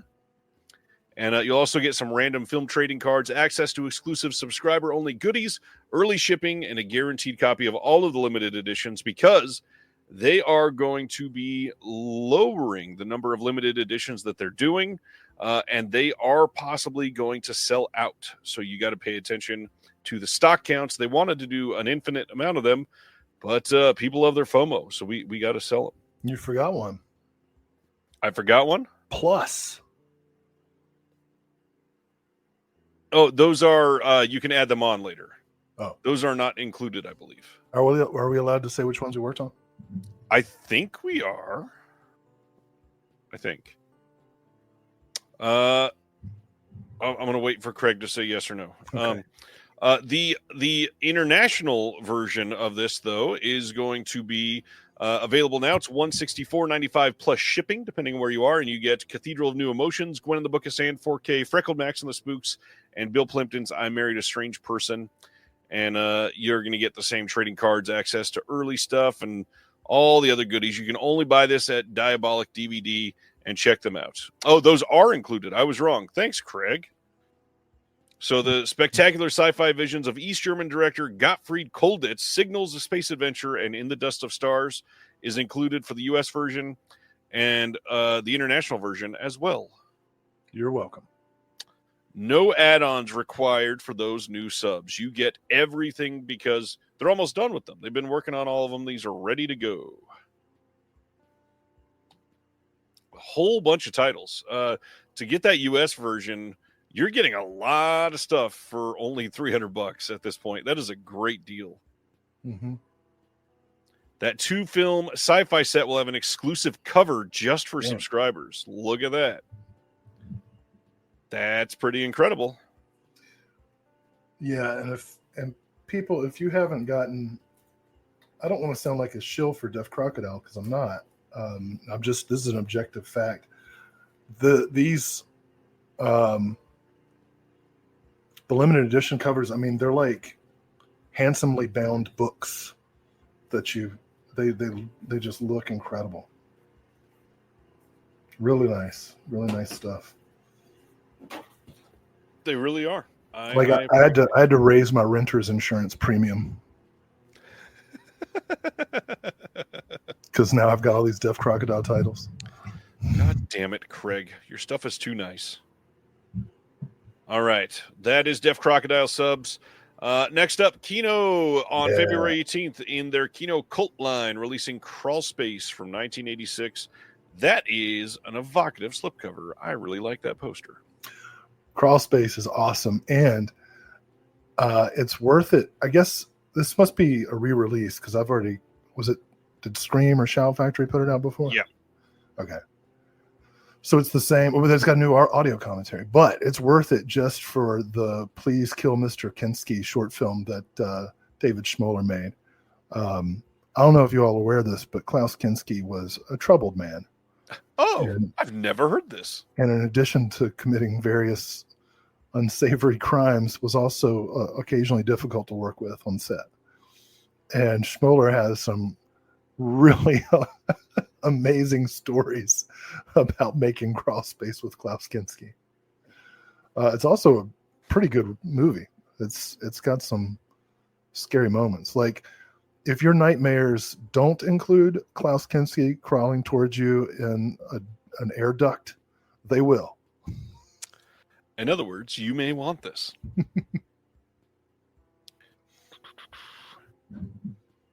Michael says, I got a very unexpected windfall of $1,000 today. So guess who has 2 thumbs and a Deaf Crocodile subscription? Excellent. That's awesome. I'm glad you got them both. We got some brand new Shout Factory announcements this month. February 4th, they are doing a Chinese Odyssey Parts 1 and 2 from 1995. These are 2 Stephen Chow films. We've got a new interview with Gary Bettinson. We've got an interview with Gilbert Poe, and then new audio commentary with Frank Jang. That's all on the first film. The second one is going to have some interviews as well, and then another commentary with Frank Jang, and that looks to be an excellent release. It's a Stephen Chow-assance lately. You know? It sure is. Like if all you knew him from was, what was it called? Shaolin Soccer or something? Shaolin Soccer, yeah. Yeah. Which for many years was the only film of his I'd seen. And now, gosh, there's like a score. There are 2 score Stephen Chow movies available now. How much is in a score? 14. Okay. That's in Dungeons and Dragons. That's the quantity for. Or no, sorry, a score is 20. I apologize. Okay. A score is 20. In Dungeons and Dragons, a score is the quantity of crossbow bolts you buy. I learned something every single time we talk. Yeah. Well, at least it was in the second edition. I don't know about now. Times have changed slightly. Oh, now it's all about the numbers. Hey, February 4th, they are releasing Sick on 4K. This is from 2023. This is the one that was written by Kevin Williamson, and this is going to have a bunch of new bonus features. We got 3 new audio commentaries on this movie. One with Alan Cerny, one with Gideon Adlin and Beth Million, one with the director John Himes and Yaron Levy, the cinematographer. And then on the Blu-ray disc, we also have 4 new Blu-ray level interviews. I mean, this looks like a solid release for a modern one. I don't think you saw this one. Did you see this one? Never heard of it. Is John related to Peter? I feel like he was, but I may be wrong there. I'm looking it up on my magical phone. Sick came out in response to COVID. COVID plays a huge part in the actual plot line, and I watched it when it first came out, and because of the link to COVID in the plot line, I hated it that first time. It's a much better movie than that. It's a really well-made slasher. I assume that's a yes. He did Universal Soldier Regeneration, so we're cool. We're cool. His Wikipedia doesn't say who his daddy is. Maybe they're second cousins. No, he's the son of Peter Himes. Cool. Mm-hmm. Kevin Williamson can still write a really great slasher. I think people would like this if you've never seen it. Check it out. Yeah, I'll check that out. The big thing, though, this was a straight-to-streaming film, and the fact that we're getting a 4K for this is yet another win. It's a pretty cool thing.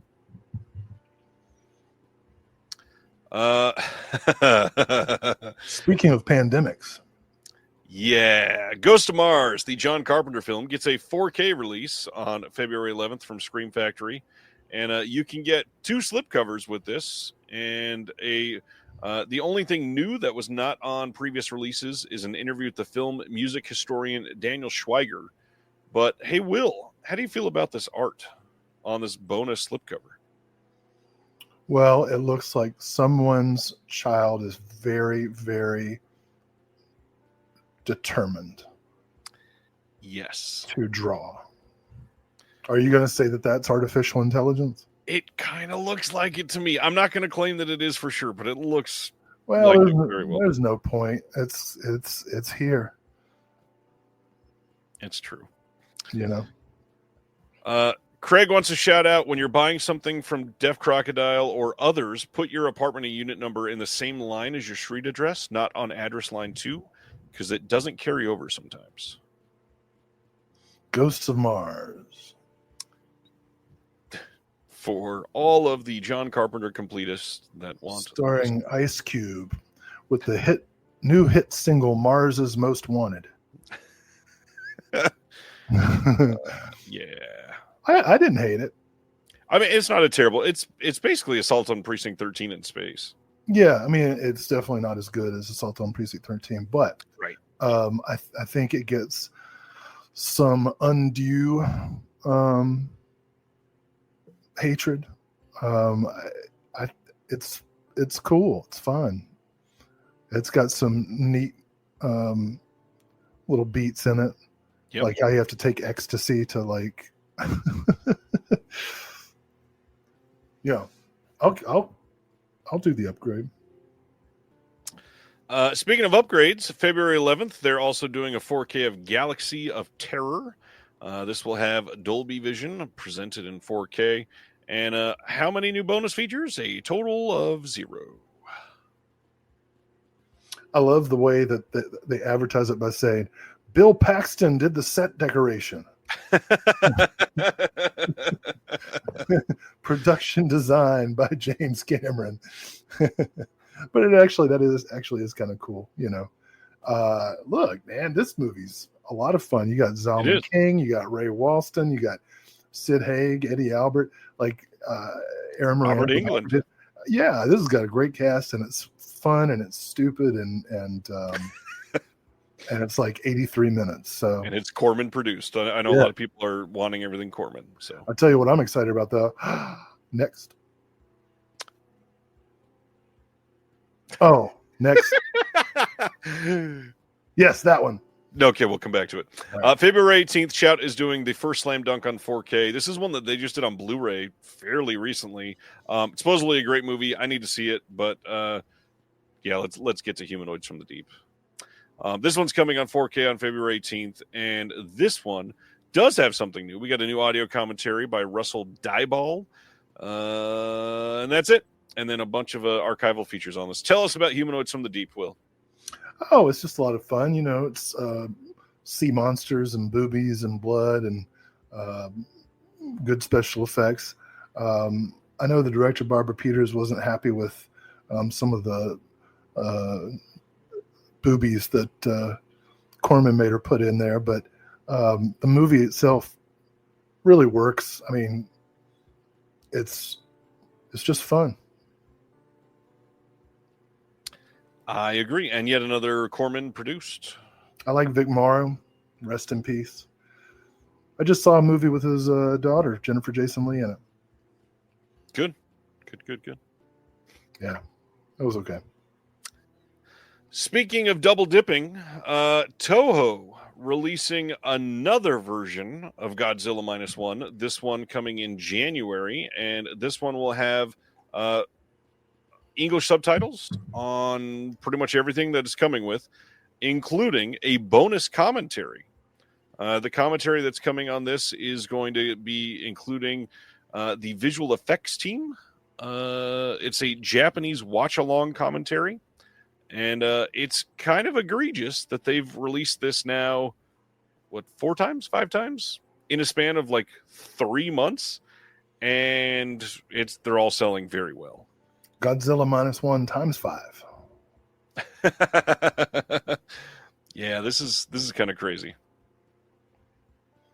It'll be 5zilla. 5zilla. Or it'll be Godzilla -1, but the Z is a 5. Too Fast, Too Godzilla. I'm Doug McClure. You may know me from such movies as Humanoids from the Deep. Hell yeah.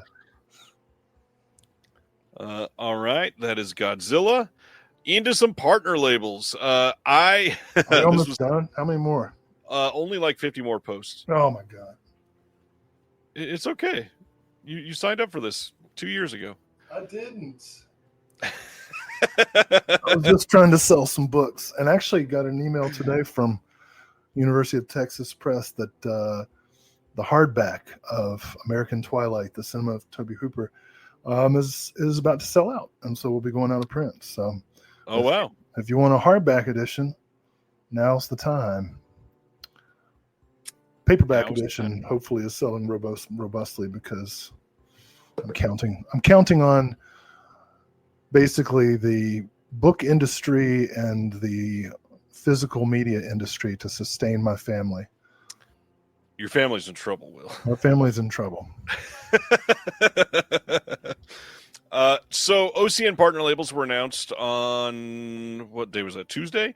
And they put out like 21 titles. We're about to talk about all of them, but could not even save the pictures fast enough before I could post them before this was almost selling out. So I had to go in really quick and post about this first title because it sold out of 2,000 slipcovers in 39 minutes. 39 minutes. That is wild. This is Hundreds of Beavers from Cartoona. This was a pretty big indie movie that came out just this year. It is a great movie. Absolutely love this thing. Tons of bonus features on this. You can get, I believe they've restocked standard editions of it pretty much immediately. Great movie. Glad I'm going to be able to have this. If you've never seen it, and I know Will hasn't, this is like live action Looney Tunes, and it's really well made. It is hilarious. No jokes about Hundreds of Beavers from you? Should I just carry on? Well, I mean, everybody keeps asking me if I've seen Hundreds of Beavers. I think I already made that joke. Probably. Yeah, you asked me last time if I'd seen Hundreds of Beavers, and I said in my life.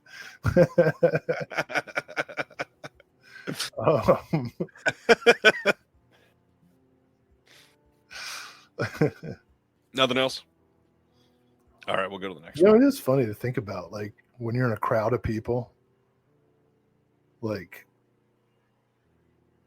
what if everybody was nude? Just how weird it would be. But like the rest of the animal kingdom is. Yes, that is true. It is on Tubi and Prime if you want to go check it out right now for free. Next one. This is Art Label. They are putting out A Little More Flesh, following Hundreds of Beavers. That's a funny title. This is from 2019, and Will disappeared for some reason, and he got very quiet. I'm going to see Hundreds of Beavers. Oh, good luck. This one will have a commentary by Alexandra Heller-Nicholas, commentary by the director, a bonus feature film, A Little More Flesh 2, Freudian Analysis, and then that is both films. Optional commentary with the practical effects test, VHS death scene music videos for some tracks. This is the first Art Label title I'm kind of interested in, actually. Yeah. This looks decent. Surprised and delighted to see Hundreds of Beavers sell so well, says Terry. Moving right along. AGFA putting out Bloodorama Triple Frightmare number 2. These are from 1964 and will include Love Goddesses of Blood Island, Follow That Skirt, and The Undertaker and His Pals.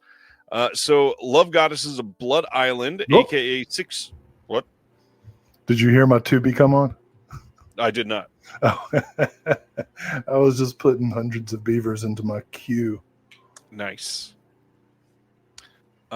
This one, the Love Goddesses of Blood Island, a.k.a. Six She's and a He, is in the long-lost original uncut version for the first time ever. You can also choose to watch this in the, I think they call it the drive-in version as well. I always love these features that Agfa does. Yeah. This is the release of the month. This was the first thing that I purchased instantly.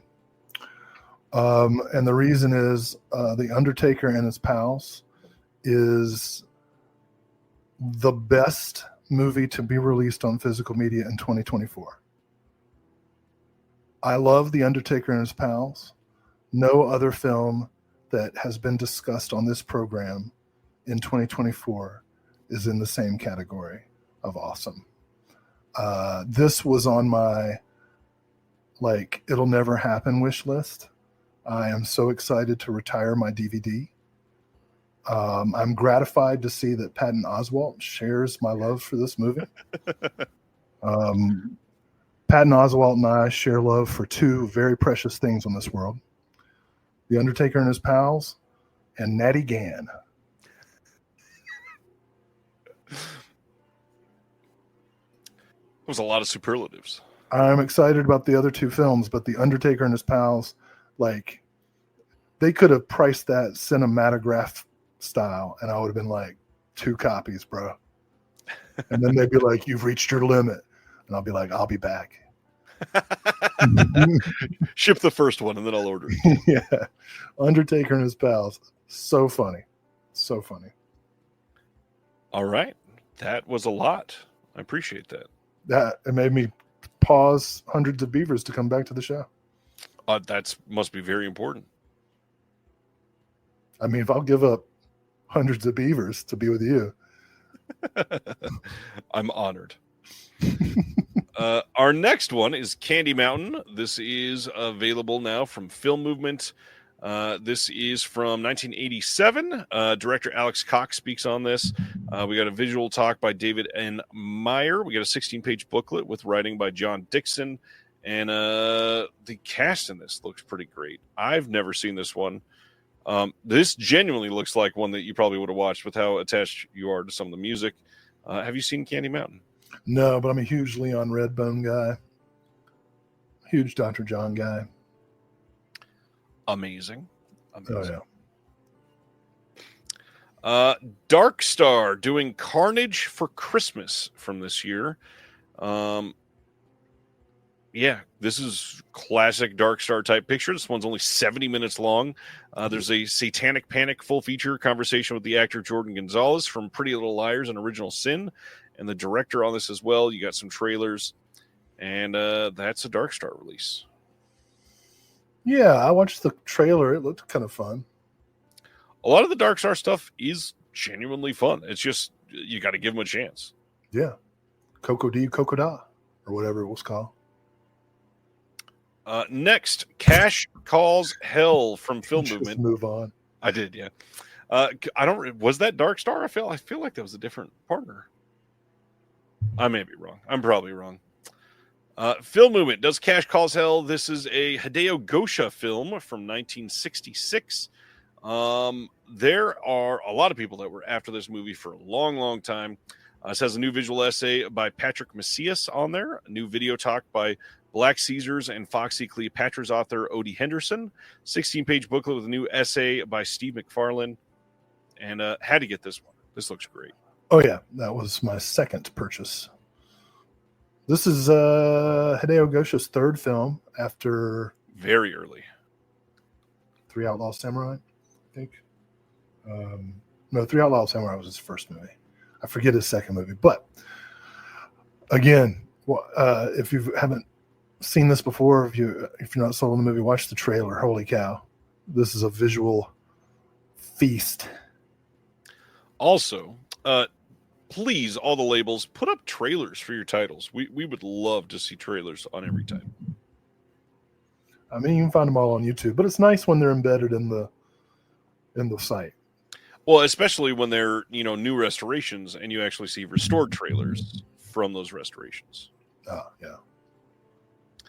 yeah. Enjoy the Ride Records, putting out Chris Claremont's X-Men, and I mean, this is Enjoy the Ride. Literally, like what they've been doing entirely to a T. Documentaries about big pop culture items. This has a director commentary trailer, 30 minutes of additional material.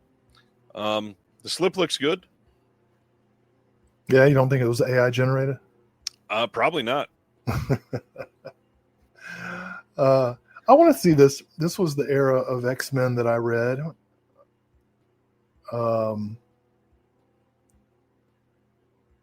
Going into the transition to whoever took over after Chris Claremont. But this was like dark. I mean, he did the Dark Phoenix era and all that stuff, right? I think so. Because he proved himself during this time, and then they let him have it later. Yeah. So, yeah, definitely worth a watch. Simner says Jim Lee. I'm out of my depth if I talk about comics. Craig's not. Craig's a genius on it. Craig's the man. Oh man. Well, we share a love of Daredevil, but his knowledge is far superior to mine. But X-Men also. Was it? I feel like. All right, I'm gonna look it up. You should just move on. Okay, fine, I will. Craig says Claremont was still writing when Jim Lee began the artwork. Okay.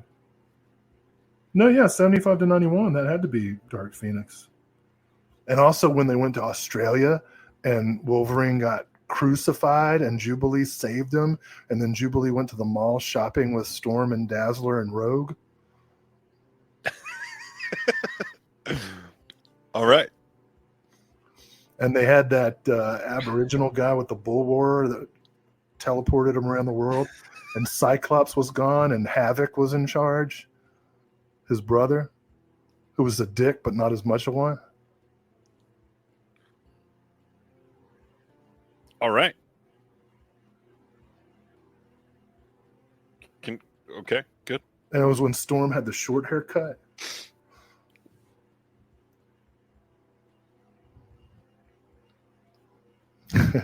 And all right. Close Your Eyes. This is the next title from Film Movement.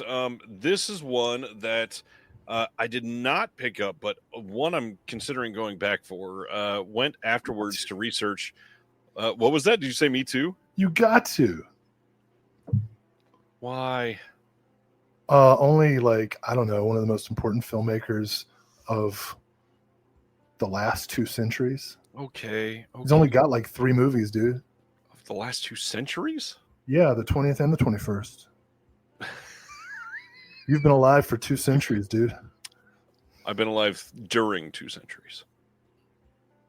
Same thing? Well, okay. So this one sounds very good. I want to check this out. Over the 3 decades after the release of his previous film, the revered Spanish auteur Victor, is it Ariz? Is that how you say it, Will? Ariz. Sorry, I have no culture. So, but with the how Ariz. Ariz. He a reflective culmination of Ariz's career in film. Ariz. Close your eyes. Yeah, Barcelona. Oh man, that was. It is a haunting meditation on memory, absence, and the enduring resonance of the moving image, which means I must get it. Yeah, dude. Spirit of the Beehive, El Sur, Close Your Eyes. Everybody has to have all 3 of those films. Silent Mandible says, I believe it's pronounced E-Rice, as in electronic rice. E-Rice. You still have to do You still have to do the lisp. Right. I'm going to Ibiza. Today I'm in Barcelona. Tomorrow I'm in Ibiza. Gosh. The coffee table. Let's talk about this now. This one is available from a brand new partner label called Cinephobia. I've been waiting to see this launch for quite some time. This one says, as the portion for the label itself, launched by Ray Murray, founder of TLA, releasing and artsploitation films. Cinephobia releasing is dedicated to presenting the most eye-opening genre and LGBTQ plus movies from around the world. The label is admittedly schizophrenic, offering both controversial, often sexually provocative dramas, edgy thrillers, and uncompromising horror, while also showcasing some of the best LGBTQ plus romances and dramas. Expect the unexpected. They only do eye-opening films, which is why Close Your Eyes could not be on the label. All right. Oh, this is exciting. Do you know why? I do know why, because audio commentary on this one with the one and only Erica Schultz and her podcasting partner Lance from the Unsung Horrors podcast get to do an audio commentary together for the first time ever. We had an audio commentary from the director and co-writer. And you know what that means? This movie definitely has something. Well, I mean, look at the cover. It was a must. That's what they use as the coffee table. Yeah. On top of all that, shout out to my friend Sam Cohen, who is in the booklet as well. So cool. With all kinds of people I know contributing to this one, I had to get this one. Definitely. This was a must. Mm-hmm. And we're going to cover it in just a minute. But if you missed out on the slipcover for this, Second Sight announced they are putting out a 4K UHD of this title soon as well. 4K? 4K, and this Cinephobia release is just Blu-ray. Same extras? Nope, they're probably going to have different extras. Damn it. And a large booklet, I'm sure. And a hard box. And yeah. But without Sam Cohen and... But Erica, no Sam right? Cohen, no Lance, no Erica. So this was a must as well. Not everything needs to be 4K. That's what I've always said. It is true. This one. The next new partner label, because we got multiple new partner labels. No Budge is the next one. No Budge is a streaming platform and boutique label for young and emerging filmmakers focused on low-budget cinema, DIY visions, alternative comedy, and more. We spotlight indie filmmakers working with limited resources and without major film industry connections. A leading curatorial voice since 2011, we have been featured by the New York Times, the New Yorker, the Guardian, Esquire, the Paris Review, and IndieWire. One of the best places to sample what's happening in low-budget cinema worldwide, says the New York Times. This one says, when Jim and Dave meet at a cabin upstate in an attempt to bond with their 13-year-old son, Branson, tensions mount as differing parenting techniques come to the fore, along with trivial disagreements about everything from air mattresses to cigars to grilling hot dogs. So I have a blooper reel, deleted scenes, alternate takes, the original dad and stepdad short film, trailers, commentary with the director and producer, another commentary by main characters Jim and Dave, and it has a fart track. Yes, a fart track. Plus a booklet featuring essays by film critic Alyssa Sue and Colin Burgess, Tynan DeLong, and Anthony Oberbeck. I watched the trailer to this one, and I'm not sure. I'm not Matthew Hennig with the joke of the night. Yeah, I'm not. It's gotten great reviews. I'm not sure it's my type of humor, but right. But I would see it. I would give it a shot. Humboldt says AI art, which this very well could be as well. No, in the trailer, those guys look like that. That's just smudgy. Yeah, they're pretty smudgy guys. The label should have been called, well, I guess no smudge wouldn't have made sense. Like, what comes after beta? Gamma? That's the third. They're gamma. They're gamma males. If you want to see Shaft, you better go ask your Gamma. Let's go to the next one. This one is from VHS Hitfest and is called Death Laughs Among Us, the complete works of John Schnall. I bet you lost your mind over this, didn't you? You know I did. 1982 to 2007, and I had to get this one. It says, to label the work of award-winning animation filmmaker John Schnall as simply darkly comic cartoons is frankly to miss the point. In their wide diversity of styles, techniques, and subjects, Schnall's films drag us to the edge of the abyss and dangle us there, then dance us back laughing. Career spanning over 40 years, John has managed to make some of the most unique, hilarious, and weird films you'll likely ever see. Despite having worked for MTV, Comedy Central, Nickelodeon, Disney, and countless other companies, Schnall's work was criminally underseen and underrated until now. This will have an audio commentary by John Schnall, new feature-length doc, 80 minutes of additional movies, radio shows, Easter eggs, music videos, and of course, this is the bundle of the month. You can also buy a shirt that says, buy my film with this. And God, am I stoked to get this. I love it. You get a 63-minute feature collection of shorts, and then 80 more minutes of shorts. That's more than 100 minutes of animation. Oh man, that is good math. Yeah, you're right. Yep. Let's see. Reservoir says, how many partner labels does VS have now, including non-active ones like Pulse or Gunpowder, not counting ones they used to have? It's up to like 29 or something like that, maybe 30, which is crazy pants numbers. It's like the NBA. Yeah. Make them all play in a bubble to see which films are good. Well, not the Lakers this year. Just lost by 40 to Tyler Hero. So many Bronny James jokes you can make. He's not even on the team. Of course. No. Well, leave Bronny alone. That's not his fault. Poor guy almost died. Anyways, Saturn's Core releasing Dogs in Quicksand from 1999. This one looks pretty great. This is the Betacam shot feature debut from Champaign, Illinois-based actor, filmmaker, and theater vet Mike Tripietti. This one is going to have a commentary with the writer and director, and then the DP, Bill Yauch. New 2024 retrospective doc, outtakes, filmed live performance. And then there is some short films and a 28-page booklet with writing by Jason Pankoch and Heather Drain. You know, I watched the trailer to this, and it looked really good.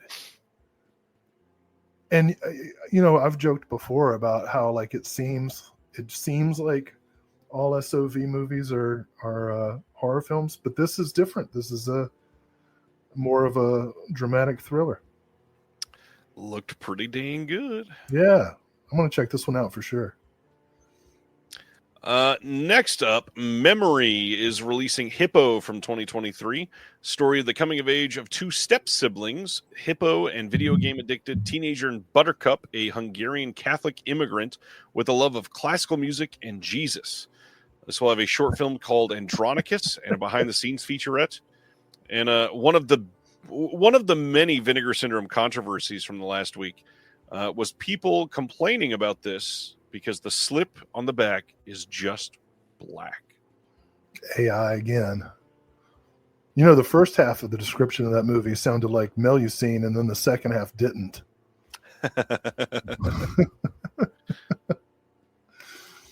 Yeah, this looks cool. Wait, is that the Eric Roberts? Wait, it is. It's from 2023, so that's a big possibility. I'm going to check that out. All right, moving to the next one. This slipcover. Shudder finally releasing Kuso from 2017 on Blu-ray. This is by Flying Lotus, which you may know as another musician. And this movie is wild. Did you watch Kuso, Will? I watched the trailer, and then I put it in my Shudder queue, but I don't know. This movie is freaking insane. I'll check it out. It definitely looks like I wish it was shorter. Yeah, I could see that. But, you know, I'm down with the Durs. I think you would at least find something to love. The practical effects in this are crazy good. Yeah, like I said, I watched the trailer and was like, okay. What is this? This one, what's going on, Pulp? This is going to include a commentary by Simon Abrams. It's got a brand new video interview with Flying Lotus, some behind the scenes, 8mm animated short, all that fun stuff. But then also a booklet with a new essay by friend of the show, Michelle Kisner. Oh, cool. And yeah, looks good. Quite the ecosystem you've tapped into, my friend. I'm trying. The next one, Utopia, putting out The Line from 2023. Or I guess I should say Freakosystem. This one has an incredible cast. This looks really good, actually.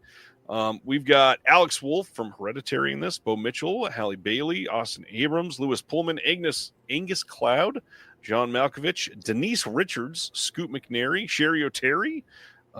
Yeah, please. Audio commentary with the director, some deleted scenes and a trailer. This looks good. When I think of films that seriously delve into the psychological and physical violence associated with toxic masculinity, I think to myself, you know who we need in this movie? Sherry O'Terry.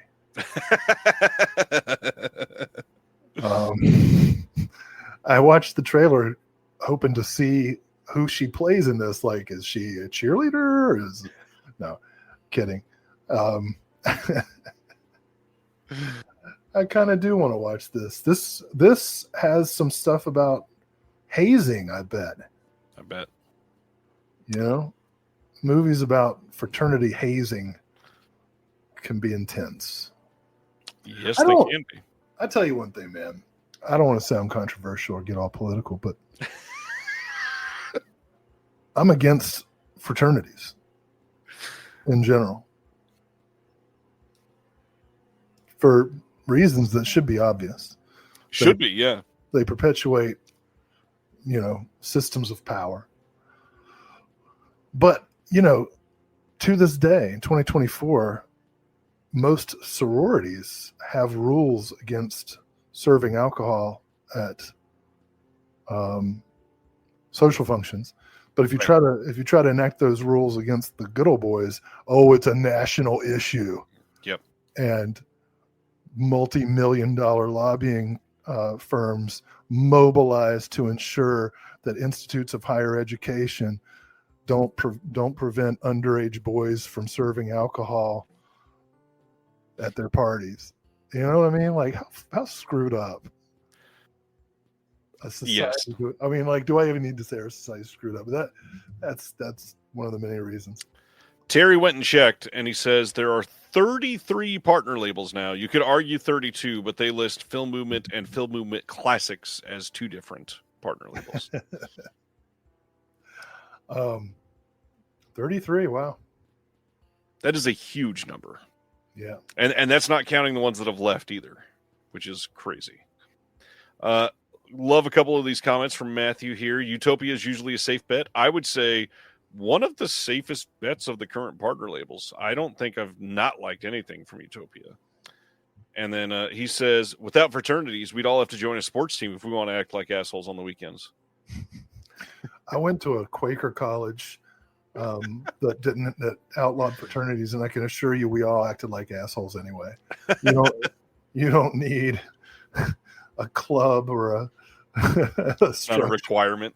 No, it's like Lord of the Flies. You'll form your own little societies. Oh, man. All right. Next up from Connie is Maybe It's Love from 1985. Instant purchase. Yeah, same. Following her parents' separation, 10-year-old Marbles is sent to live with her grandmother in the outskirts of Hong Kong. Also new to town is the seductive pageant queen Rita, whose skin-tight leotards pique the interest of a dashing postman already involved with the shopkeeper's wife, Lynn. What a sentence. Meanwhile, the curious Marbles, who has made it a habit of spying on her neighbors with their binoculars, witnesses a murder on a stormy night. A ragtag team of kid detectives come together. Who is the killer? Where is the body? This sounds incredible.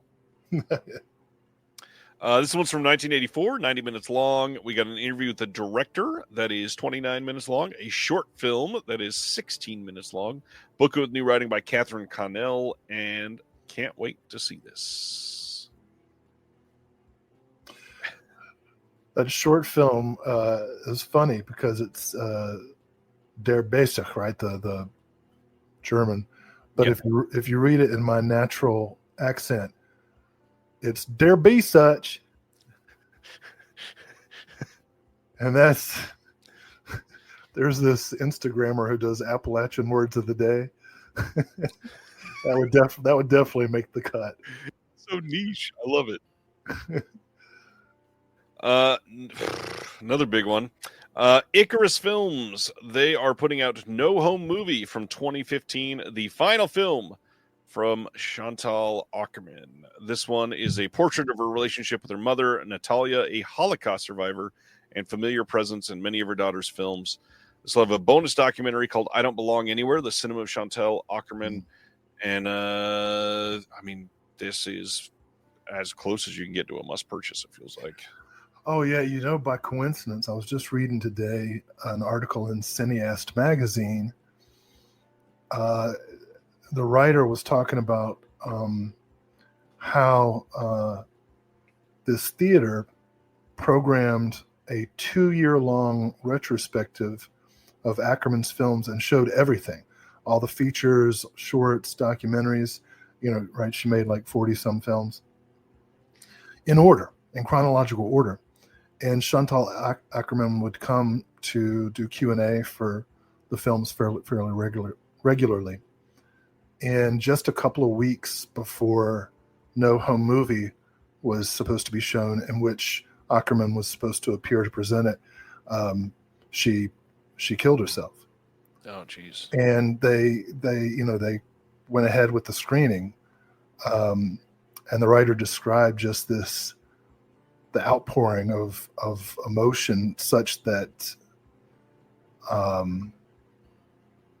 she had been unprepared to, or she hadn't predicted, I guess, the intensity of everyone's feeling.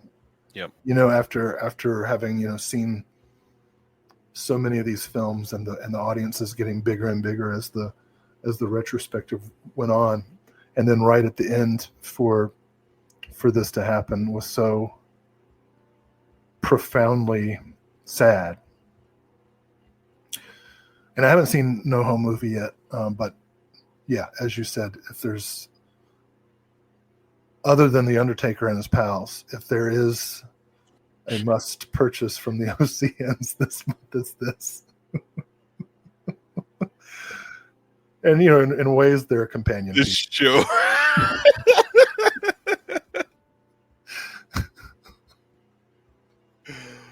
Oh man, I love that we're literally discussing like 110 films tonight, and that's how you sell those two. Those were those. I think I got like four movies, and those were 2 of them. What's funny is it screams your taste perfectly. Yeah. All right, moving to the next one. Canadian International Pictures putting out Orders from 1974. This is a 50th anniversary special edition. This was another one that I picked up. Again, they Incredible. always do great with their discs, scanned and restored from the 35 millimeter OCN. This has new commentary. It's got new interviews. It's got those are all interviews as well, and then multiple documentaries, documentary shorts. There's so much on this. This sounds incredible. This also seemed like a must. Absolutely. Yeah. Another film that I don't know, might be instructive right about now. True.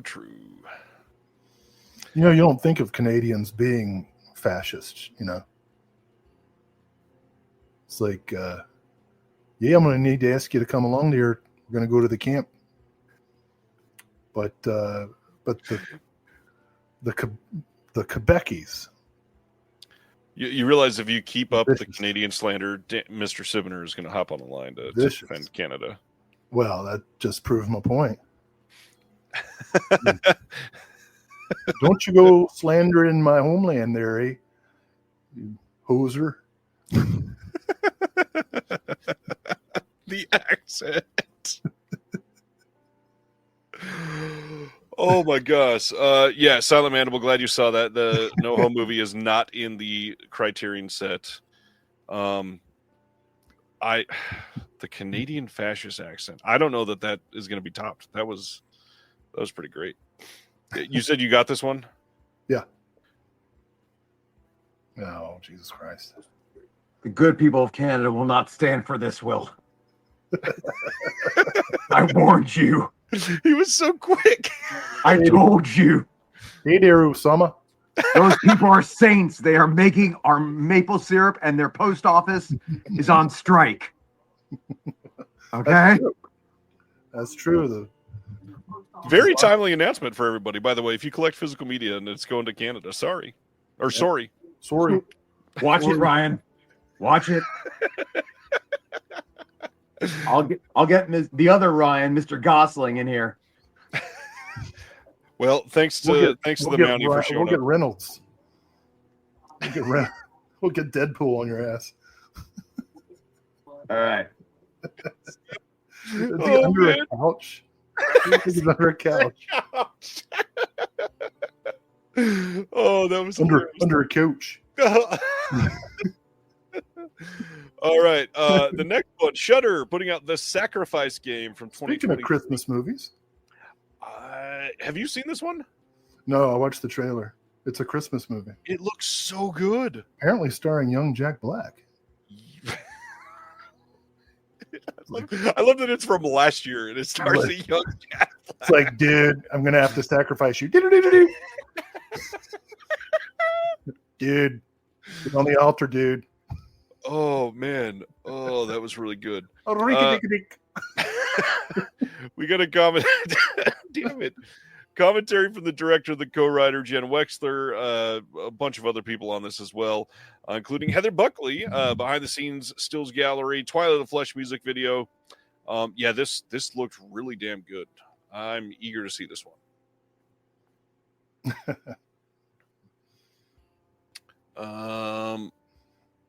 All right. I think we're done with OCN.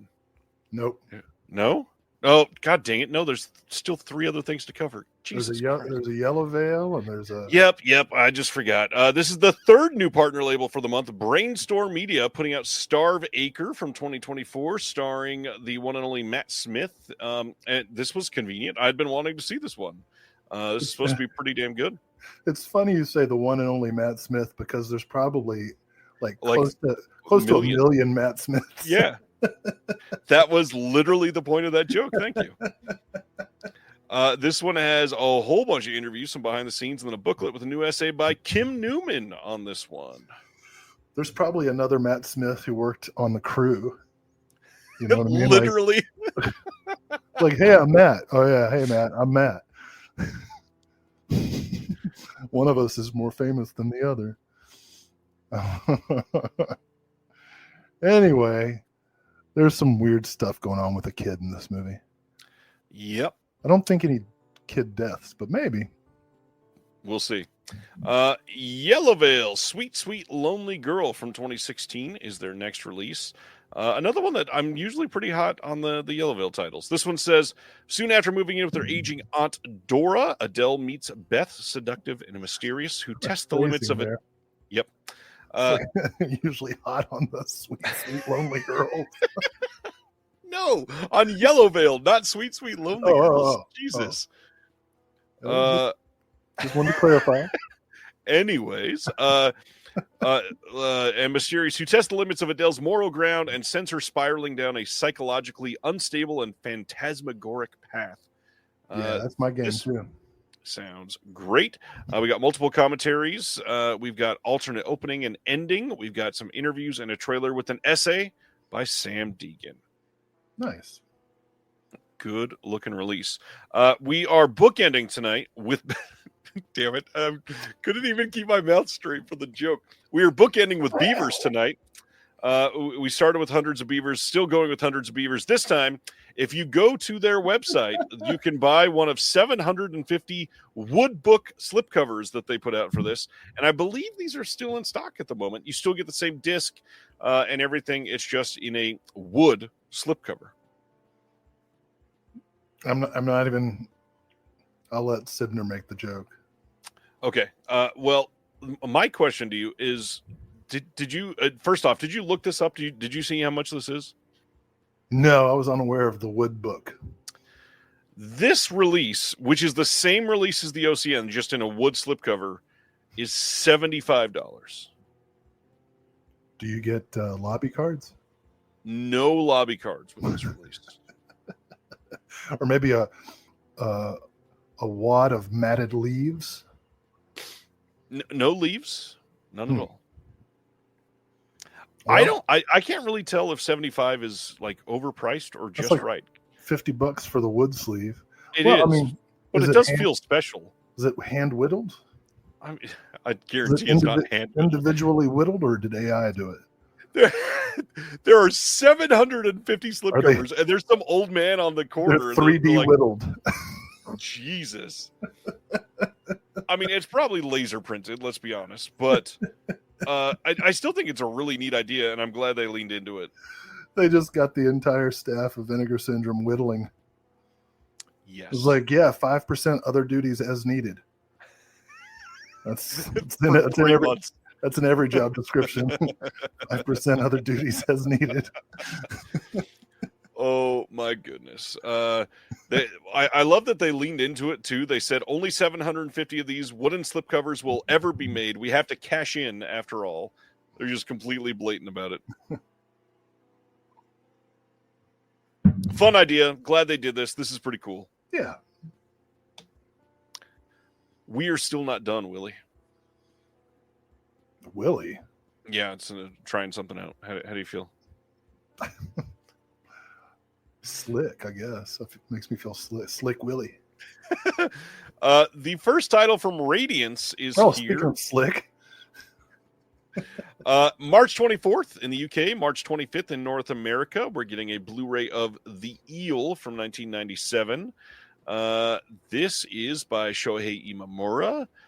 We've got interview with Tony Raines on here, interview with the screenwriter Daisuke Tengen, a visual essay by Tom Mess on the year 1997 as a turning point in Japanese cinema. We've got a booklet with archival interviews with Imamura. And once again, Radiance with some great art and an incredible sounding movie. It's amazing how across every culture, across all time periods, there seems to be a universal impulse to murder your cheating wife. And I'll tell you what, I'm proud to say that I grew up in the double murder capital of the Commonwealth of Virginia. There were, I don't know, something like 6 or 8 double homicides.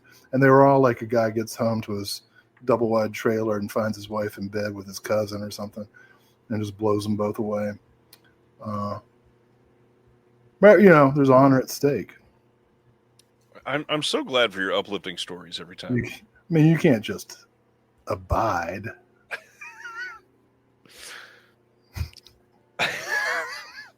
All right. How do you transition away from that? That is The Eel. Something happened and Instagram. Speaking of paragons of masculinity. Instagram deleted one of my Radiance posts, so we're going to finish up Instagram in a little bit finish up Radiance in a little bit. The next one is a Raro video title, March 24th in the UK. This is the Fernando de Leo title, Rulers of the City.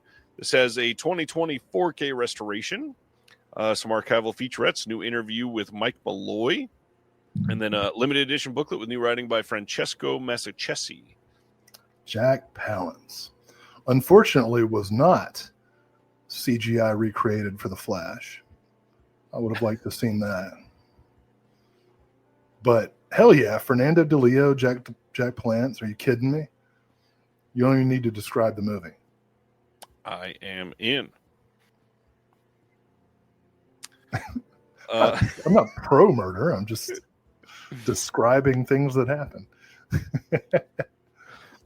Speaking of paragons of masculinity, Rainer Werner Fassbender. Yeah. On March 24th in the UK, Radiance is releasing Volume 4 of their Dirty Art House zine.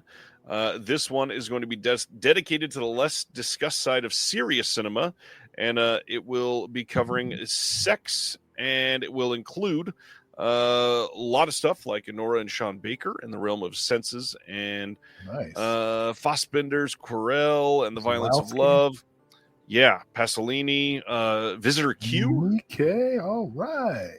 New writing by Kat Ellinger, Joseph Dwyer, Martin Conterio, Alexander Heller Nicholas, Lindsay Halan, and more to be confirmed. Neither of us. No, of course not. Just to confirm. Absolutely. Like I said earlier, Second Sight will be releasing The Coffee Table on 4K and Blu-ray in early 2025. Oh, I didn't know Ron Jeremy was in that. He is the one that had sex on the coffee table. Oh, that is Ron Jeremy. No. It sure looks like Ron Jeremy. It does, but it is not. Are you sure? I am not. Not Don Raramy? Uh, John Raramy? sure as hell looks like Ron Jeremy. I If that guy is not Ron Jeremy, it probably takes him a while to get places. You know what I mean? Because people are constantly coming up to him saying, "Are you Ron Jeremy?" Pulp wants to know, is it any good? The Coffee Table. I've not seen it yet. Will's not seen it yet. But we both ordered it. I've known this was coming. I've been wanting to see it. From what I hear, it's a brutal movie. It's one of the extra violent films. Lots of dead kids, supposedly. Dead babies, specifically. And supposedly not one that you'll rewatch because it's a hard watch. It's a Serbian piece of furniture. That was pretty good. That was pretty good. Going to our next one. December 9th in the UK, there's a Blu-ray coming out from Picture House Entertainment of Only the River Flows. As far as I can tell, so far at least, this is the only physical media release of this movie that has been coming out. I know some people have been wanting to see this. Again, some Asian films in the last handful of years have just been incredible, and some of the smaller companies have been getting rights for them really easily. So eager to check this out. I don't know about the tagline. Why not, Will? Let's hear it. The tagline is "Some mysteries run deep." Yes. Well, if it doesn't run deep, it's probably not going to be much of a mystery. This is true. It's more of a momentary quandary. Like, who took the butter knife? That's the first mystery that comes to mind. Oh, it was you. Like some mysteries run. I mean, if it's a mystery worth calling a mystery, it probably runs deep. Yeah. If it doesn't run deep, it's like,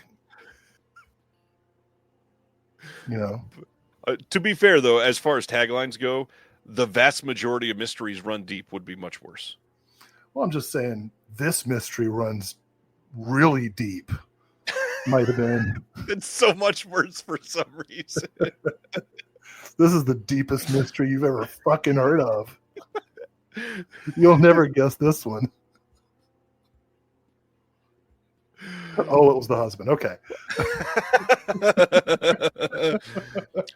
So this one is from 2023 and says, dedicated police detective Ma Jie is assigned the case of a series of horrific murders in a rural Chinese town.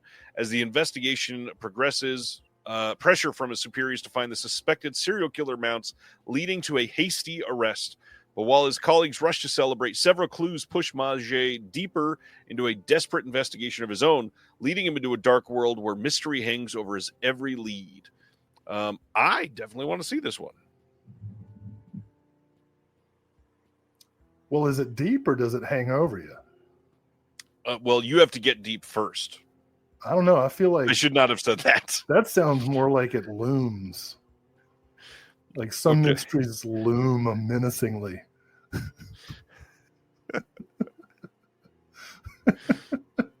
Oh, Ragnar. All right. Here we go. Speaking of manly men. It's not a hairpiece. We talked about this twice. The last time or the time before that when Will was on. So excited. And we got details that the Conqueror from Kino is coming out on February 25th, starring John Wayne as Genghis Khan. But wait, who does the audio commentary? David Delval and Dan Marino.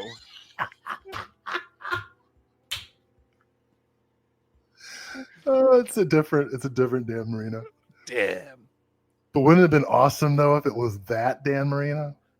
It really would have been. It probably would have been an awful audio commentary. The one and only Matt Smith. There's been some great lines tonight. I didn't welcome Ron Jeremy. I just said the dude looked like Ron Jeremy. He's been he did some bad stuff. To sum it up, he did some bad stuff. Different Dan Marino. How would you like it if your name was Dan Marino? And people were like, "Oh my God, you're Dan Marino," and you're like, "Yeah, but I haven't done anything." I like it better than the guy you just said his name was John Raremy. Who? Ron Jeremy. Never mind. Oh. Anyways, we got some announcements from Visual Vengeance. They're putting out Furious from 1984. This is a new SD master from the original tape elements put onto a Blu-ray. And as usual, tons of extras on their release and some physical goodies that come with it as well. Some archival commentaries, new commentary with Justin DeClue. We've got a handful of interviews, a visual essay by Justin as well, Wait. a couple of them actually. It is that Dan Marino. What the shit? He's a film guy now. The Dolphin is a film guy now. That's what it says.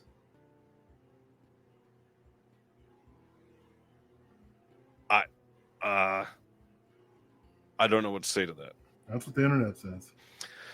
This will have a reversible sleeve, a limited edition throwing star key tag, is what they're calling it. Limited edition slipcase by The Dude. Folded mini poster repro, reversible sleeve, two-sided insert with the alternate art. Stick your own VHS sticker set. And yeah, that's Visual Vengeance. Oh, wait, maybe not. Ronnie says, I think it's Dan Marino, the QB's son. There's a different Dan Marino. Oh, yeah. I don't even know how to respond to that comment, Stan. Oh, this looks good.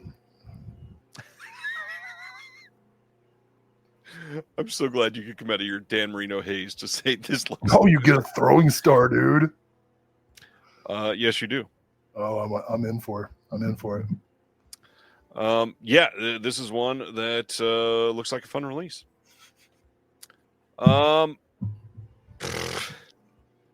The other one from Visual Vengeance, by the way, both of these are coming out in February.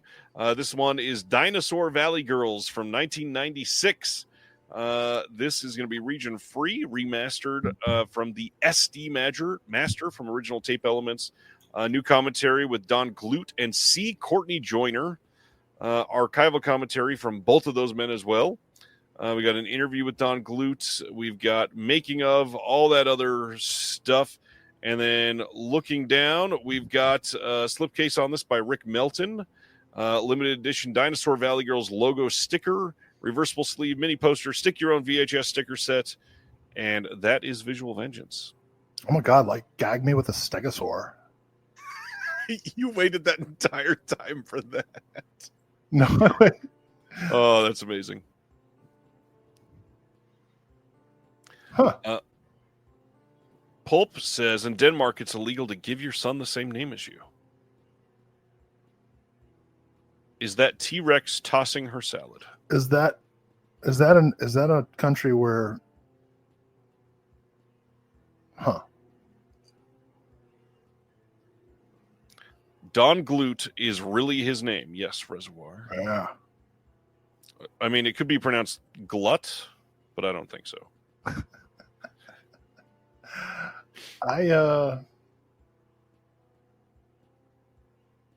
I'm Triceratops curious.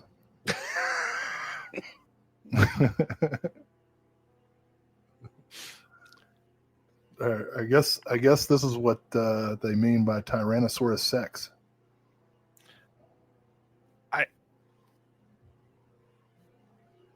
Okay. I don't even know what to say to that. Yeah. Tyrannosaurus sex. All right, let's keep going. Constantine gets a 4K steelbook on February 18th from Warner Brothers. Trisexuality. You can pre-order this now on Groove, and a lot of people complaining about that steelbook art as well. Ah, it's elegant. Spare. Elegant with the DC logo in the top left, because of course it has to be there. Here is that Radiance one that we were missing that pissed some people off, because in big letters it says hard boiled, and it should have said in smaller letters below that, not that one. This is March 24th. You should say Le hard boiled. March 25th in North America. This is 3 pulp thrillers by Alain Corneau from 1976 to 1981. Well, if anybody looks at that and thinks, "Oh, is this the John Woo movie?" Then they don't deserve it. What's funny, we've got another title that is a John Woo looking movie that we'll talk about in just a little bit. Le bang, le chute, le mystery deep.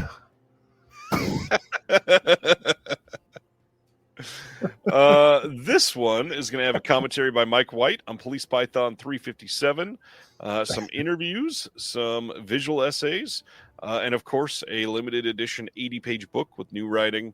And I love me some of these French thrillers. I'm very curious about this one. That's it. That's it. All right, we will keep going then. Hot Pursuit coming on Blu-ray from Kino Lorber on February 11th. This is going to have a new audio commentary by Joe Ramone. And yeah. Of the famous Ramones. I feel like this is getting us one step closer to the eventual Savage Steve Holland 4K box set. Come on. Let's get there. I think this is kind of a must-have if you're a fan of Cusack and teen comedies. And a great cast. Keith David, Ben Stiller, Jerry Stiller. Mm. Tell me that he does not look like he wants to be Charles Bronson. He is our generation's Charles Bronson, and I don't say that lightly. I'm a man who respects Charles Bronson probably more than anyone I know. And having seen enough Liam Neeson action thrillers, I can now say that he is the closest we have to Charles Bronson living today. So this Liam Neeson movie is Absolution. This is from 2024. And I love that the first 3 words in the synopsis are obvious. An aging gangster attempts to reconnect with his children and rectify the mistakes in his past, but the criminal underworld-wide, I don't think that's what that meant to say, criminal underworld, I assume, won't loosen their grip willingly. Oh, I gotta love copying the synopsis. I know I haven't always been there as a father, but I have a very special set of talents. Take 2. The word is skills. Whatever. Skills. That was me giving a note to Neeson as he. And then he like pulls a quarter out of your ear. You can keep that. That's for you. With the voice. Da, da, da, da, da, da,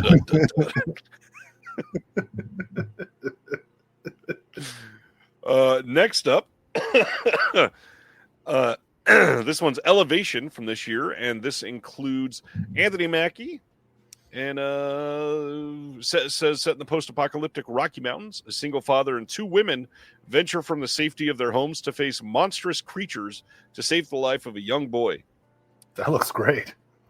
You got single father and 2 women. You got snow. You got monsters. You got a thruple. And you got Captain America. Well, reluctantly. No, I mean, it's probably terrible, but I would 100% watch that. Oh, and you would love it, yeah. Dinner with Leatherface is coming out on February 25th from Anchor Bay, the revitalized Anchor Bay. This is a documentary about Gunnar Hansen, the actor who portrayed Leatherface in the Texas Chainsaw Massacre, and has a bunch of people talking about him. Oh, this is definite. This is the 3rd Toby Hooper reference on a Will Dodson night. What are the odds of that? A lot of people don't know this, but Gunnar Hansen was an amazing writer, and he was a environmental writer. In the 80s, he toured the barrier islands from the Gulf of Mexico up to Maine, And this is in the mid 80s. He wrote this book called Islands at the Edge of Time. And he described the changes, the erosion of the barrier islands, the instability of those ecosystems due to climate change. Before we even had the term climate change, we weren't even really saying global warming yet. And it's this. I highly recommend the book, Islands at the Edge of Time. You can find it used online. And he writes so beautifully about these islands and the communities of people who live there, both people who kind of, built their own homes and have been there for generations, but also like the rapid real estate development of, coastal properties for bougie, wealthy, upper middle class people to kind of rent and own beach houses that inevitably fall into the sea. And reading it now, I read it for the first time in the early 2000s and then again during the pandemic while I was working on the Toby Hooper book. And it's an incredible and very prescient book. He was a true intellectual and an artist, Gunnar Hansen.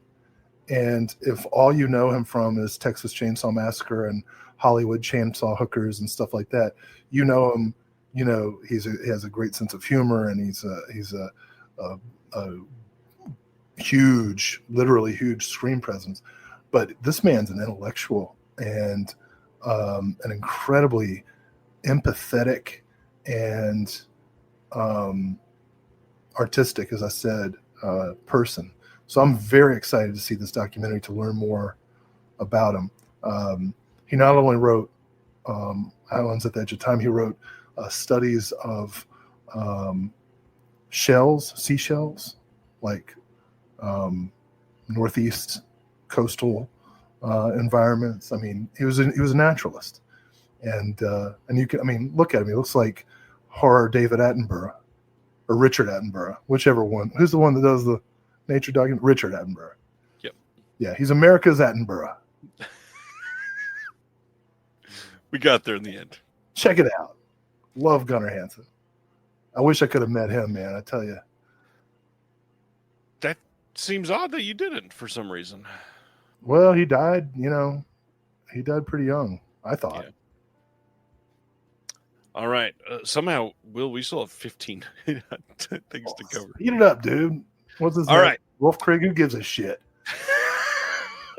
December 12th, Turbine is upscaling Wolf Creek to 4K. Right. Keep in mind, this was shot on digital and getting an upgrade. And you got 4 different media book cover options to choose from. Why are you wasting the audience's time? Come on. Okay, I apologize. Completely honest. Now we're talking. Let's spend several minutes on this one. Eureka putting out as part of the Masters of Cinema line, March 31st in the UK, April 1st in North America. Maboose Lives, or Maboose at CCC 1960 to 1964. This will have The Thousand Eyes, The Return of, The Invisible, The Testament, Scotland Yard, Hunts, and The Death Ray of Dr. Maboose. Yeah. Next to The Undertaker and His Pals, No Home Movie, and Dinner with Leatherface, this is the 4th most important release of the week.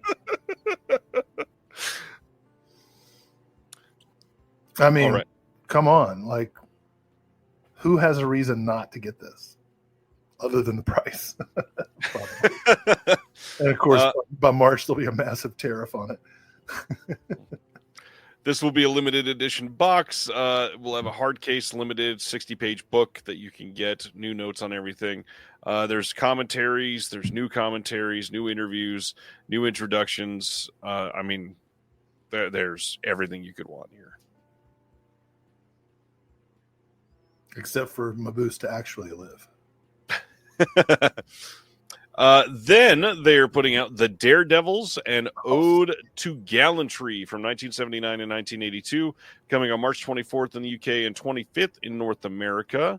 This will have a slipcover limited to 2,000 copies, 2 new commentaries by Frank Jang, 2 new commentaries by Mike Leader and Arna Venema, new interview with Wayne Wong on the Venom Mob, and then a booklet with new writing by James Oliver.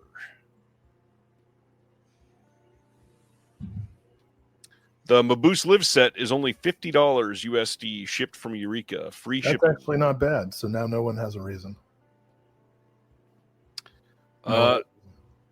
Key-Ray says, you guys want to check out insane artwork for boutique label, check out Retro Gold 63. Oh, I have. You can get those on brotherbelial.com. Kind of crazy if you go look there. It's Rick Melton on pretty much everything. The next from Eureka, this is March 24th in the UK only, Shaolin Boxers from 1974. This one is going to have a new commentary by Frank Jang, the one by Mike Leader and Arna Venema, keeping everybody busy, new interview with Wayne Wong, and then another booklet with Aaron Han June Mognan Park. So we got Shaolin Soccer, we got Shaolin Boxers. I want a whole line of Shaolin sports movies. Shaolin Lacrosse. Shaolin Water Polo. Shaolin Dressage. Shaolin F1 Racing. Shaolin Badminton. Shaolin Marbles. Shaolin Jacks. Shaolin Monopoly. Oh, man. Shaolin breakdancing. All right. Summer Rental, the sweet. John Candy movie, is coming on Blu-ray on January 21st. This will have new audio commentary by Joe Ramone of the famous Ramones. This was filmed at Rockaway Beach. New featurette by Max Every as well. Oh, man. Listen.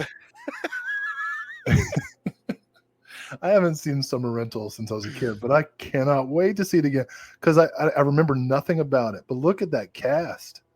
Richard Crenna, Rip Torn, John Larroquette, Cary Green, Joey Lawrence, and Karen Austin. All I can say is, whoa. Carl Reiner. All right. Yeah. This is gonna be great. I'm gonna do a double feature of this and Hot Pursuit. That's a Kino Lorber teen comedy double feature. Or make it a triple and watch Uncle Buck on 4K coming on February 18th from Kino. Oh, come on. This will have a new audio commentary by Alexander Heller Nicholas and Josh Nelson. Another new commentary by Joe Ramone. What is happening?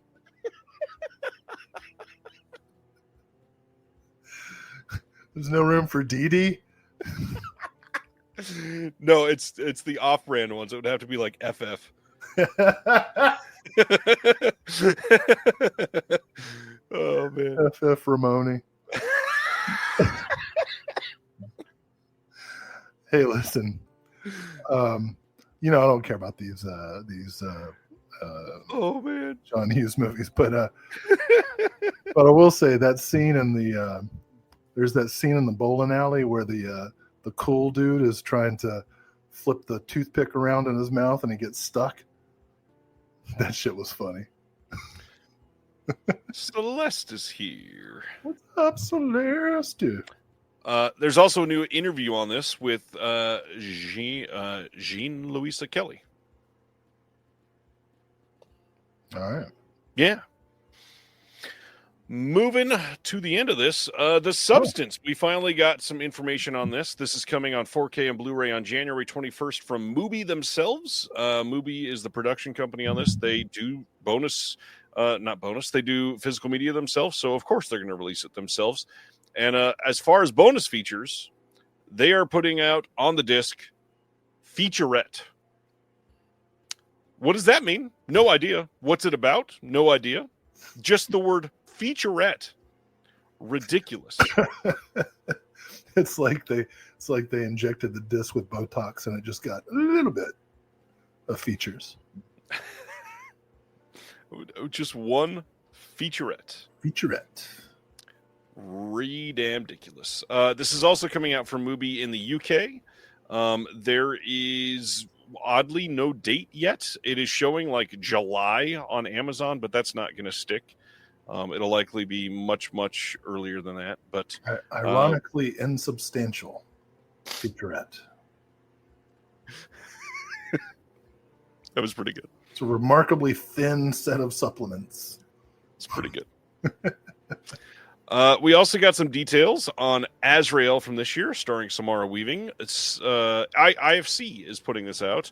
This will come on January 21st and has quite a bit more than the last film we talked about. Filmmakers commentary with Simon Barrett, E.L. Katz, Dan Kagan, set design gallery, concept art gallery, church fight featurette, makeup special effects, behind the set clips. And I have been wanting to see this quite a bit. From what I hear, there's no dialogue. It seems like that's an ongoing, recurring, trope over the last couple of years. Wow. It's pretty hard to achieve in a devout female-led community. I'm just letting you sit on that one. Just kidding.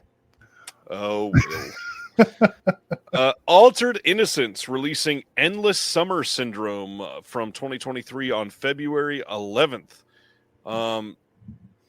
Continuing what sound like amazing films from them. Said the guy who's been talking for 3 damn hours. Jesus Christ. Yappity yap. These guys. So much of that has been you. Huh? What? That's what I said. Yeah, I know. We're, to quote Meg Ryan, we're flibberty gibbets. Flibberty gibbets. That's what we are. So this one, synopsis says, a lazy late summer weekend is disrupted by a shocking allegation when Delphine gets an anonymous call from her husband's colleague about an alleged affair with one of their adopted children. Before leaping to conclusions, she decides to quietly observe her family for a shred of evidence, anything to subside her fear and erase doubt. After the truth presents itself in an unexpected, shocking manner, Delphine chooses to look past the blame for a permanent solution. This boundary-pushing debut feature by Kaveh Daneshmand paints an intimate portrait of an upper-class French family with sly black humor and sensuality aplenty. Jesus Christ, is this written by Woody Allen? This seems like it might be in the ICU, and perfect timing for Celeste to show up. The ICU. Yeah, the incest cinematic universe. What? Did you just make that up?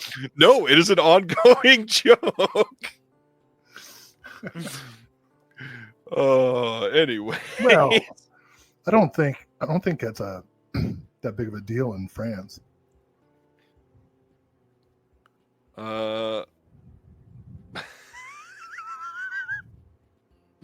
I just saw Craig's joke. That was pretty funny.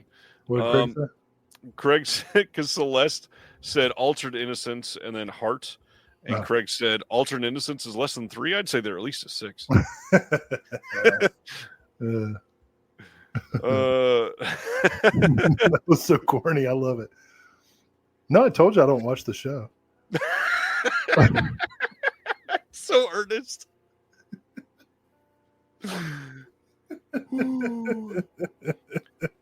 Oh my gosh. Oh man, you want to know a great incest movie? No. What's the name of it? Hold on, let me find it. You can talk about The Killer for a second. Yeah, let's talk about the John Woo film, The Killer, coming to Blu-ray on April 14th. Don't confuse people. Oh, it is him. This is the John Woo film, The Killer, coming to Blu-ray on April 14th. He remade his own film. It's more of a reimagining. Is that Idris Elba? It is not. Nope, that's Omar Sy. Excuse me.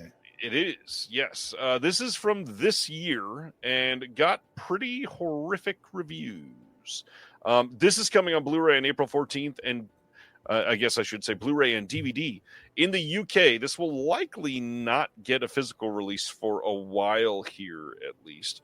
This is a Peacock title in the US. We'll see if it gets anything. Peacock? Yeah, Peacock. Okay, I found it. Yeah. What do you watch? Oh, wait till you hear about this freaking movie, dude. I couldn't believe it when I saw it for the first time. Okay. Are you ready? Probably not. So you know the Brady Bunch? I've heard of them. Okay, so there's this TV movie in 1986. Come on, dude. You're with me. There's this TV. You can take the killer off. There was this TV movie in 1986 called Sin of Innocence. You ever hear this? No, that's a crazy title. So the Brady Bunch parents in this scenario are Bill Bixby and Dee Wallace Stone. And their kids who Brady Bunch style come together are Megan Follows, yes, Anne of Green Gables, and Dermot Mulrooney. Now, what year is this? 1986. Now, let me ask you a question, Ryan Verrill. Imagine yourself a 16-year-old girl, and suddenly you are sharing space with Dermot Mulrooney, similarly aged. Yeah, your step sibling's all right. But is that going to stop you? Well, in this movie, Sin of Innocence, it does not. Well, God, Dermot. You know what? I'm going to put that on my list. I don't even think that has a DVD release. I saw that on cable. Oh, man. All right. And let me tell you, I'm a huge Anne of Green Gables fan. Huge. That does not surprise me. Wept at the end of both Anne of Green Gables and Anne of Avonlea. Not to mention Anne the Return, whatever it's called. Wept at the end of all three miniseries. Wept at the death of Richard Farnsworth. Wept at the death of Colleen Dewhurst. Wept at the return to Avonlea. Was just the right age to fixate my prepubescent attention on Megan Follows, the titular Anne of Green Gables. And so when I saw Sin of Innocence, age 12, and Megan Follows is getting it on with her brother, Dermot Mulrooney, let me tell you, it agitated some very confusing feelings that I still have not unpacked 30 years later.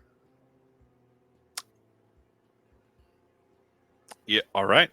So I want to make that confession. Michael says, what about Anne of Hathaway? She got them cartoon eyes. She looks like Christopher Lloyd in Who Framed Roger Rabbit's her dad. Matthew, yeah, the strange thing about the Johnsons is... Jesus Christ. Where did that come from? Incredible short. It's a good short film. Did I miss it? Did we talk about that? No, you're just talking about incest, and that came up regularly. I was just talking about the Sin of Innocence. All right. So speaking of innocence, the Super Mario Brothers movie saw this in the theater. Me too. Another 4K Steelbook. This one on March 3rd over in the UK. Much better than the design that we got on the first 4K Steelbook over here. But it's literally the exact same discs, of course. I saw like 2 movies in the theater this year, and there were Super Mario Brothers and Anora. Super Mario Brothers was last year. It seems like it was this year. Are you sure? Yeah. I've seen 2 movies in the theater in the last 2 years. Super Mario Brothers. Good God. Speaking of Jack Black. On February 25th in the U.S., BBC is releasing a Blu-ray for Doctor Who, Sylvester McCoy, complete Season 2 from 88 to 89. This is going to be an 8-disc set with all kinds of extras. It's just porting over the UK release for the same title, so you can get that here as well. VHS Beyond, the newest anthology in the VHS series, is coming to Blu-ray from Shudder on February 4th. You can pre-order this now, view a trailer. This got some pretty good reviews. Has a lot of bigger names attached to it this time. Mike Flanagan wrote one of them. Justin Long was involved with one of them. Jay Cheel. I need to see this one. I've heard it's pretty damn good. So you get Beastmaster on VHS and VHS Beyond on Blu-ray. Yes. It's true. Crazy. We're almost done. So here we go. If you want your letter to the editor printed in the next Physical Media Advocate, please send that in to me or comment on Instagram or whatever. Send it to disconnectedmedia@gmail.com. Already got one during the show tonight, so please send it in. Stan wants to print and make funny responses. That's so funny. When that image first came up, I was like, oh, this must be the new indie film with Jesse Eisenberg.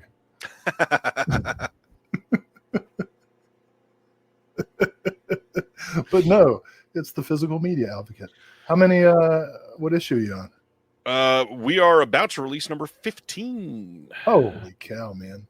15. You've already outlasted several physical magazines. All right. Yes. What's next? Finally, the final one for the night, In the Summers from 2024, getting a Blu-ray release from Music Box Films on February 11th. This says, every summer, siblings Violetta and Eva travel to New Mexico to spend time with their loving but unpredictable father. Over the course of 4 formative summers that span adolescence to early adulthood, Violetta and Eva learn to accept their father in this powerful and deeply personal directorial debut from Alessandra Lacaraza. All right. Yeah, we got a filmmaker Q&A. We've got some interviews from Sundance, a short film, more than a movie podcast interview, and some deleted scenes, outtakes, bloopers, and image galleries. I have no jokes. I'm a dad of kids who are ranged from adolescent to adult. I'm sad. I'm sad all the time. I feel that. As usual, just in case you forgot what is coming out next week, let's look at these as well. No Country for Old Men 4K from Criterion, Riddick 4K from Shout Factory. The Willow 4K Steelbook releases next week, but oddly, the Willow 4K Standard Edition has not showed up for pre-order anywhere from what I can see. So I don't know if that's coming at a later date or if they're canceling that or what. 8.5 4K from Criterion. A region-locked Silent Night, Deadly Night 4K from Shout Factory. Ted 4K from Shout. Wallace and Gromit, the Complete Collection 4K from Shout. Rock and Roll High School 4K from Shout. Addiction 4K from Arrow Video, the re-release of Interstellar 4K. Giant Spider Invasion 4K getting a wide release. The Beast from Janus Contemporaries. Requiem for a Vampire 4K. The Escapees 4K. Both of those from Indicator. What's that about? The Toxic Crusaders? No, man. What do you think it's about? Men of War? Men of War. Dolph. I didn't see there was Dolph on the screen. I apologize. Hell yeah. The story of G.I. Joe from Ignite, who That's from awesome. The looks of it, Ignite might be putting out the Reanimator trilogy on 4K from the rumors swirling right now.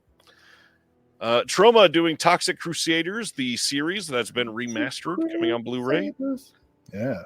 Rambling Rose with Laura Dern coming from Kino next week. That movie's weird, dude. Love it. Good movie. Horrible History from Eureka, The Last Video Store from Arrow, Winnie the Pooh, Blood and Honey Part 2 from Scream, The Block Island Sound 4K from Synapse, The Love Light from VCI, Cheerleaders Wild Weekend from MVD Rewind, Evil Enko 4K from Unearthed Films next week, Las Vegas Hillbillies also from VCI, Quadrant from Full Moon, Cat and the Canary from Eureka, Cop Killers from MVD Classics, Rhythm Thief from Kino, Kirsten Baja from Anchor Bay, and getting down to the end of it, Men at War, the only big one you're getting from next week there, Will? No, there's a bunch. That Mary Pickford. The Love Light, yeah. Yeah. Eventually I'll upgrade my 8.5 for sure. I like Cop Killers just in general. Ramblin' Rose for sure. Story of G.I. Joe for sure. Oh, so there's. I was thinking of that scene, in Willow where they're all applying to be the apprentice wizard. Yeah. And at the end, there will be no standard edition this year.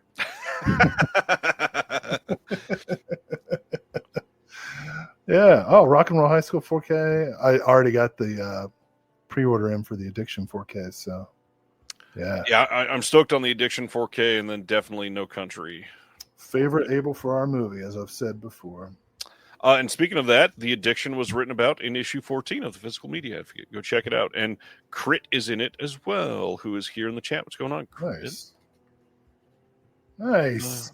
And that's what we got. Will, you want to talk about some holiday movies? Well, now I have to say all of my holiday movies are Christmas themed, and that is not to be exclusionary. It's just that my particular background is Christmas. Grew up in the mountains, grew up with a lot of snow, and we celebrate Christmas, such as it is, in my churchless heathen family. So there are several Christmas-themed movies that I grew up really liking, and others that I've come to as an adult that I appreciate quite a bit. Nice. How about you? I don't have a ton of traditions with holiday movies. I've started one where every Christmas I'm showing my kids again and again and again the Muppets Christmas Carol, just because I want that to be the one they remember for this. I try to watch some new ones every year that I never saw. There's still a lot that I've never seen that are like the canon titles for this sort of thing. But I mean, I gotta be honest. I don't love a lot of them. Does Canon have any Christmas movies? Canon. Oh, Christmas they probably movies. do. They probably do. Yeah, I don't know. It's a weird thing because I don't love like the forced schmaltz of a lot of it. I'd rather watch almost any other movie compared to that. So I don't do any schmaltz. Good. Now I have to admit I've never seen any of the Hallmark Christmas movies, although I do want to start now that I know that Fred Olin Ray almost does a lot of them. directs Christmas movies for Hallmark. I think that's great. But the ones I grew up with, I mean, do you have any? I bet some of them we probably have in common. Yeah, I mean, we would watch The Grinch, the animated Grinch, the classic, of course. I grew up with Home Alone was a common one for me because I was right at that age. Yeah, okay, you don't care about my shit. Go ahead. Well, Home Alone 3, but it's not Christmas. I never said Home Alone 3, but go ahead. I like Home Alone 3. I don't like the first two. Yeah, that's you. I get it. No. Well, obviously, the Silent Night, Deadly Night franchise, I celebrate the entire catalog. Of course you do. Christmas Evil. Right? I love Christmas Evil. Black Christmas. Classic. Amazing. Still haven't seen the remake.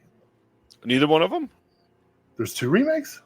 2006 and 2019. Okay. Well, I will. I mean, the originals. They are none of them are like each other at all. Yeah, I don't really compare. I mean, obviously the original Black Christmas is amazing. Ronnie is asking, how can I not like Home Alone? It's not that I don't like Home Alone. It's that I like Home Alone 3 so much more than the first two Home Alones that it's hard for me to watch any Home Alone without being like, I'd rather watch Home Alone 3. The villains, the scenarios, the traps,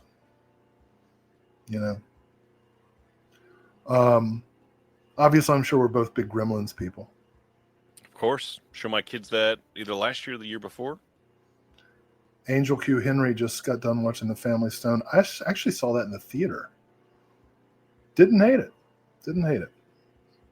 All right, so now I'm going to go through now that I've said those movies that I figure everybody likes or would expect me to like, I'm going to say the ones that are maybe more idiosyncratic. Shoot. Yeah. Home Alone 3 had a very young Scarlett Johansson. That was one of her first movies. But the traps, just amazing. Just amazing. Okay. That's funny. Michael Smith corrected Family Man.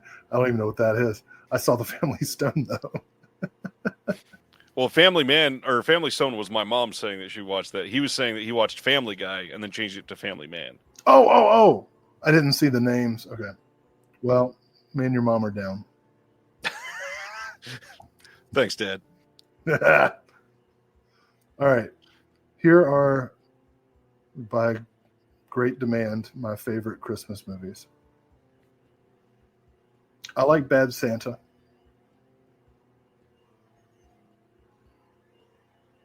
Okay. The movie doesn't really work overall, but I like it. I like it when he yells at kids. Who doesn't? Yeah. Yeah. I like Meet Me in St. Louis with Judy Garland. Classic. It's a dark movie. I like Rare Exports, A Christmas Tale. One of the first dates I took my wife on, my now wife, who I wasn't married to at the time. We were just getting to know each other. And I said, I'd like to take you to see Rare Exports, A Christmas Tale. It's a Finnish movie about Santa Claus. And she was like, okay. And then we saw it and it was badass. Rare Exports, A Christmas Tale. Have you seen it? Rare Exports is great. Yeah. I genuinely really love Rare Exports. Yeah. I was just asked how long my classes are. 2 hours and 15 minutes. I actually talk fast in class, mainly to piss off the people who are trying to record me or who have like learning accommodations.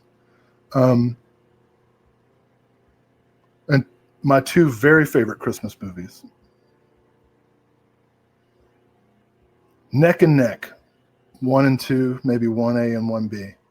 My two very favorite Christmas movies, Night of the Comet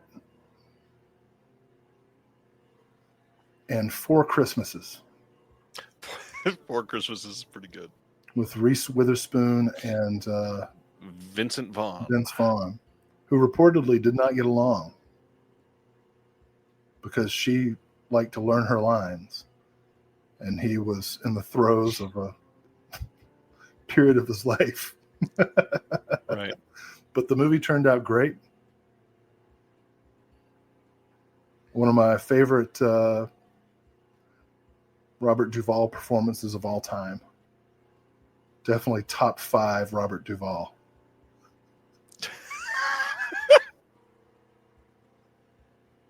I love that you doubted your existence the moment you said that.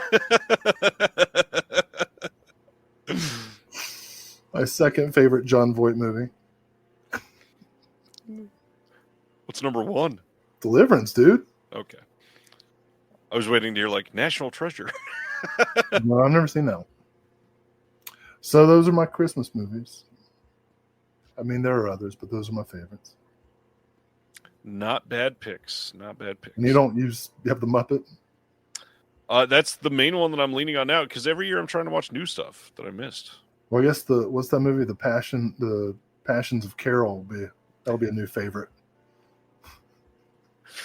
Oh man, I mean, a lot of the classics I don't like that much. Like, I'm not a fan of Scrooged. I've never been a big Bill Murray person, so that one never hit. I don't like Scrooged either. I don't know why. It just doesn't feel good. I said that to one of my colleagues, and she was like upset.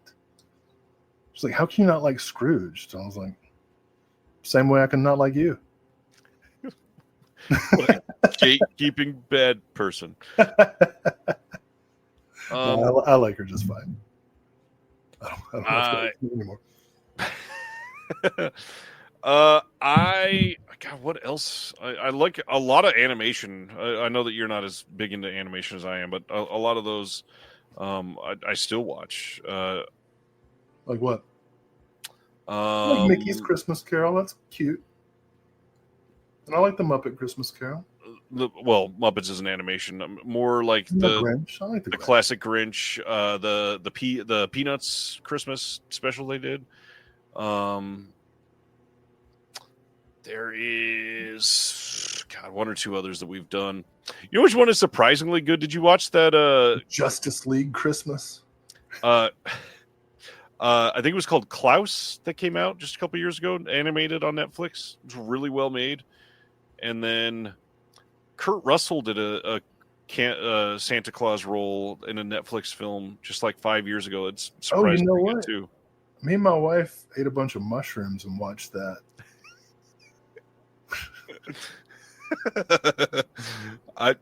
Yep. Wasn't the best choice.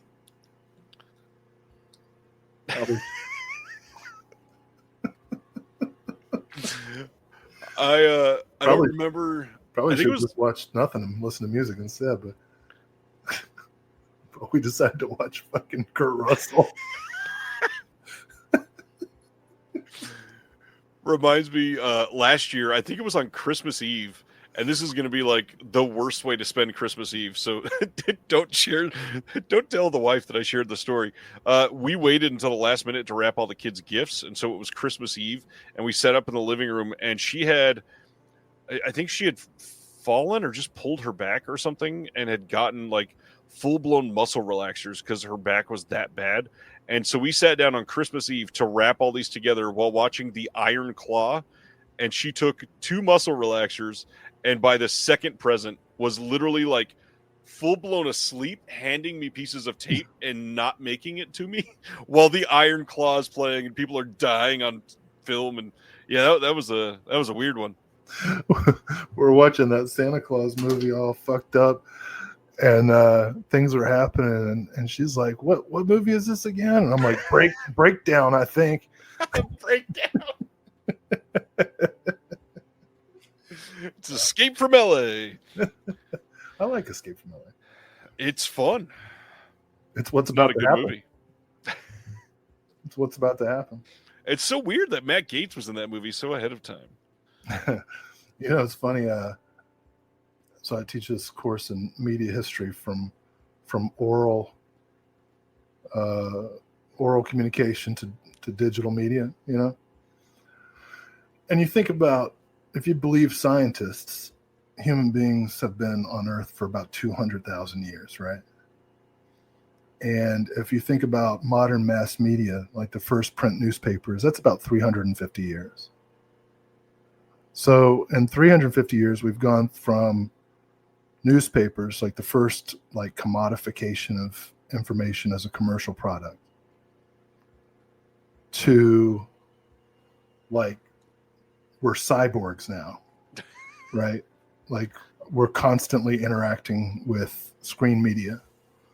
We're constantly, every action we take is recorded and categorized and broadcast. And we're constantly consuming and producing content, which is the word that we've given to media recordings that exist only in digital form. And so 200,000 years of human life, 350 years of modern mass media, like Google's 1998, right? So we're talking about not even 30 years of our modern digital life. Aggregated search, yeah. And any moment, the electrical grid could go down, and the electrical grid is less than 150 years old itself. What happens? People are pissed. I don't know about you, but I'm going full cannibal right away. I'm not getting weak. That Yellow Jackets shit, you wouldn't have to go through a bunch of flashbacks and flash forwards. Day one, oh, you're injured? I'm eating you. We're freezing the rest. But my point is, I would like to reiterate that earlier in the show, Ronnie says Will is very pro-death tonight, and you argued that you weren't. I'm never pro-death. Hell, we just But found out. It Okay. happens. I'm not pro my death, I'll tell you that much. Despite my lifestyle. I'm just saying, right? Like, look at the world that we've made and how precarious it is. Like, we live longer than we've ever lived before, but we're more helpless than we've Some ever of us. been. Yes. Well, I mean, the pores. Of which I was talking about myself, the fats. Well, I don't know, man. Frickin' Trump's 80, eating nothing at McDonald's. He's fine. Who knows? Maybe Joe Ramone will die. The fuck? Don't wish death on Joe Ramone. My point is, and look at this farce, man. We're all looking at a live stream. What the fuck is a live stream? It's proof that we are alive. I didn't even know what this was until COVID. I guess hardly any of us did. I mean, people were just watching regular unboxing movies till then. People just played video games on their own rather than watching people. Video games, talk about. I mean, we're all lawnmower men.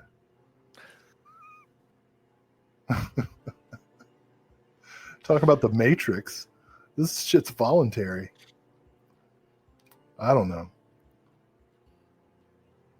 Film is the ultimate art because it synthesizes all the other arts, but it's also the most precarious one because it's the only art that depends upon electricity.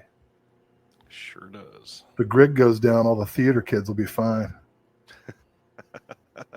It's the film nerds that are going to be fucked up. You know, Quentin Tarantino is like, no, there is no Quentin Tarantino. There's Billy Shakespeare.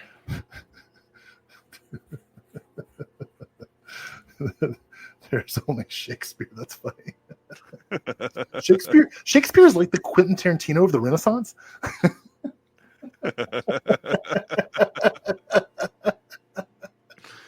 Will, it has been a wild night. We're all gonna die.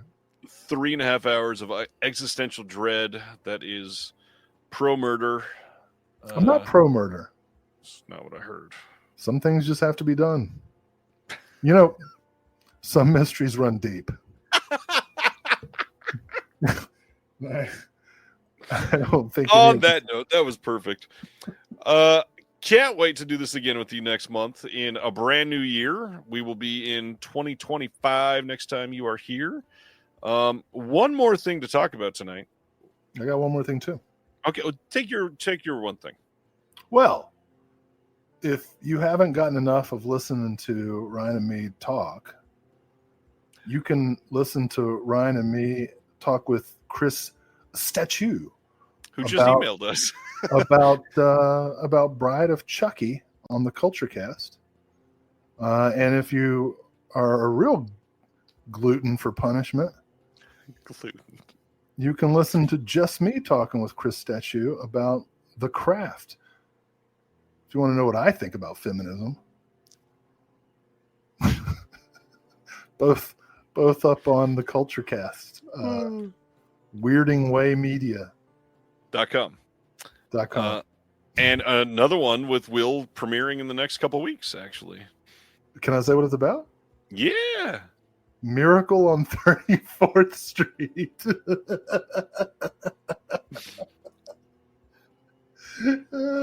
And not the movie that's sitting right there close to you this time. Well, I'll definitely talk about Yes, Virginia, There Is a Santa Claus. Brendan wants to know, any plans for In Defense of the Genre to return in the future? Been reverse binging the last month and love them. Shit, man, I was actually going to ask you to take those down. I'm on a job search. These live streams are bad enough. I do not have plans to bring back In the Defense of the Genre soon because we've gotten too busy since we were doing those. They were a blast, and I would like to do more of them, but we'll see. Those took quite a bit of work and planning. Not for me. That's true. And you still won every single episode. So It's just because I'm mean. It's true. Yeah. People love your. Anyways, I talked to Laurent recently, and he was like, nice. we should team up. We can be like twins.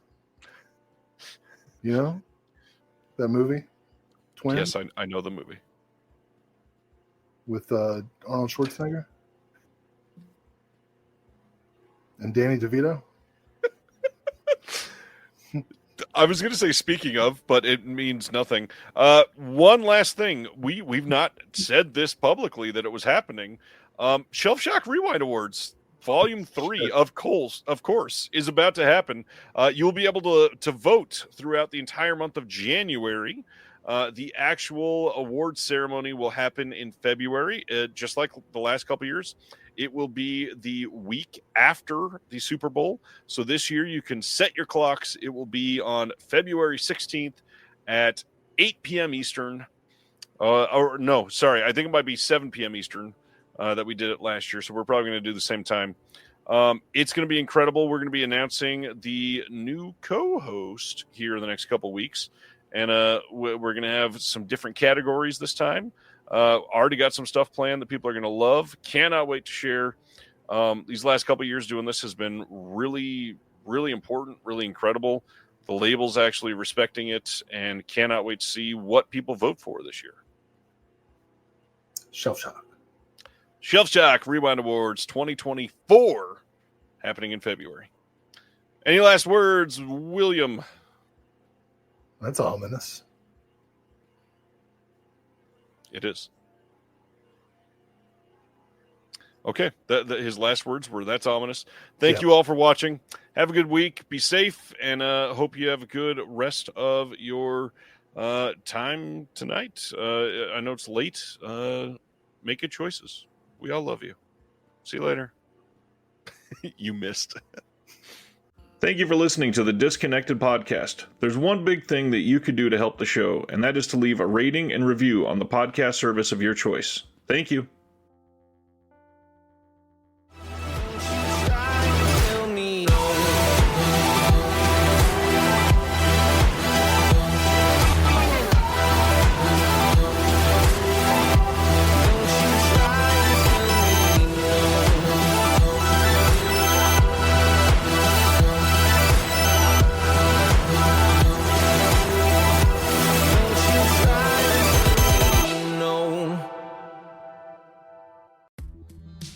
Hello, this is Chris Haskell from They Live by Film.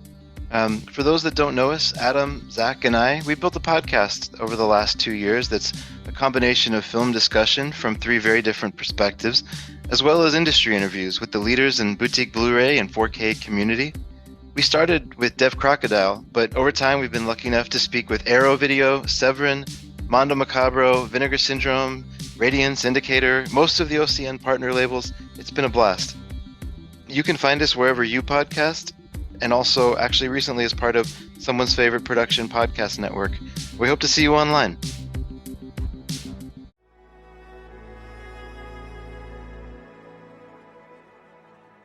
Thank you for listening. To hear more shows from the Someone's Favorite Productions Podcast Network, please select the link in the description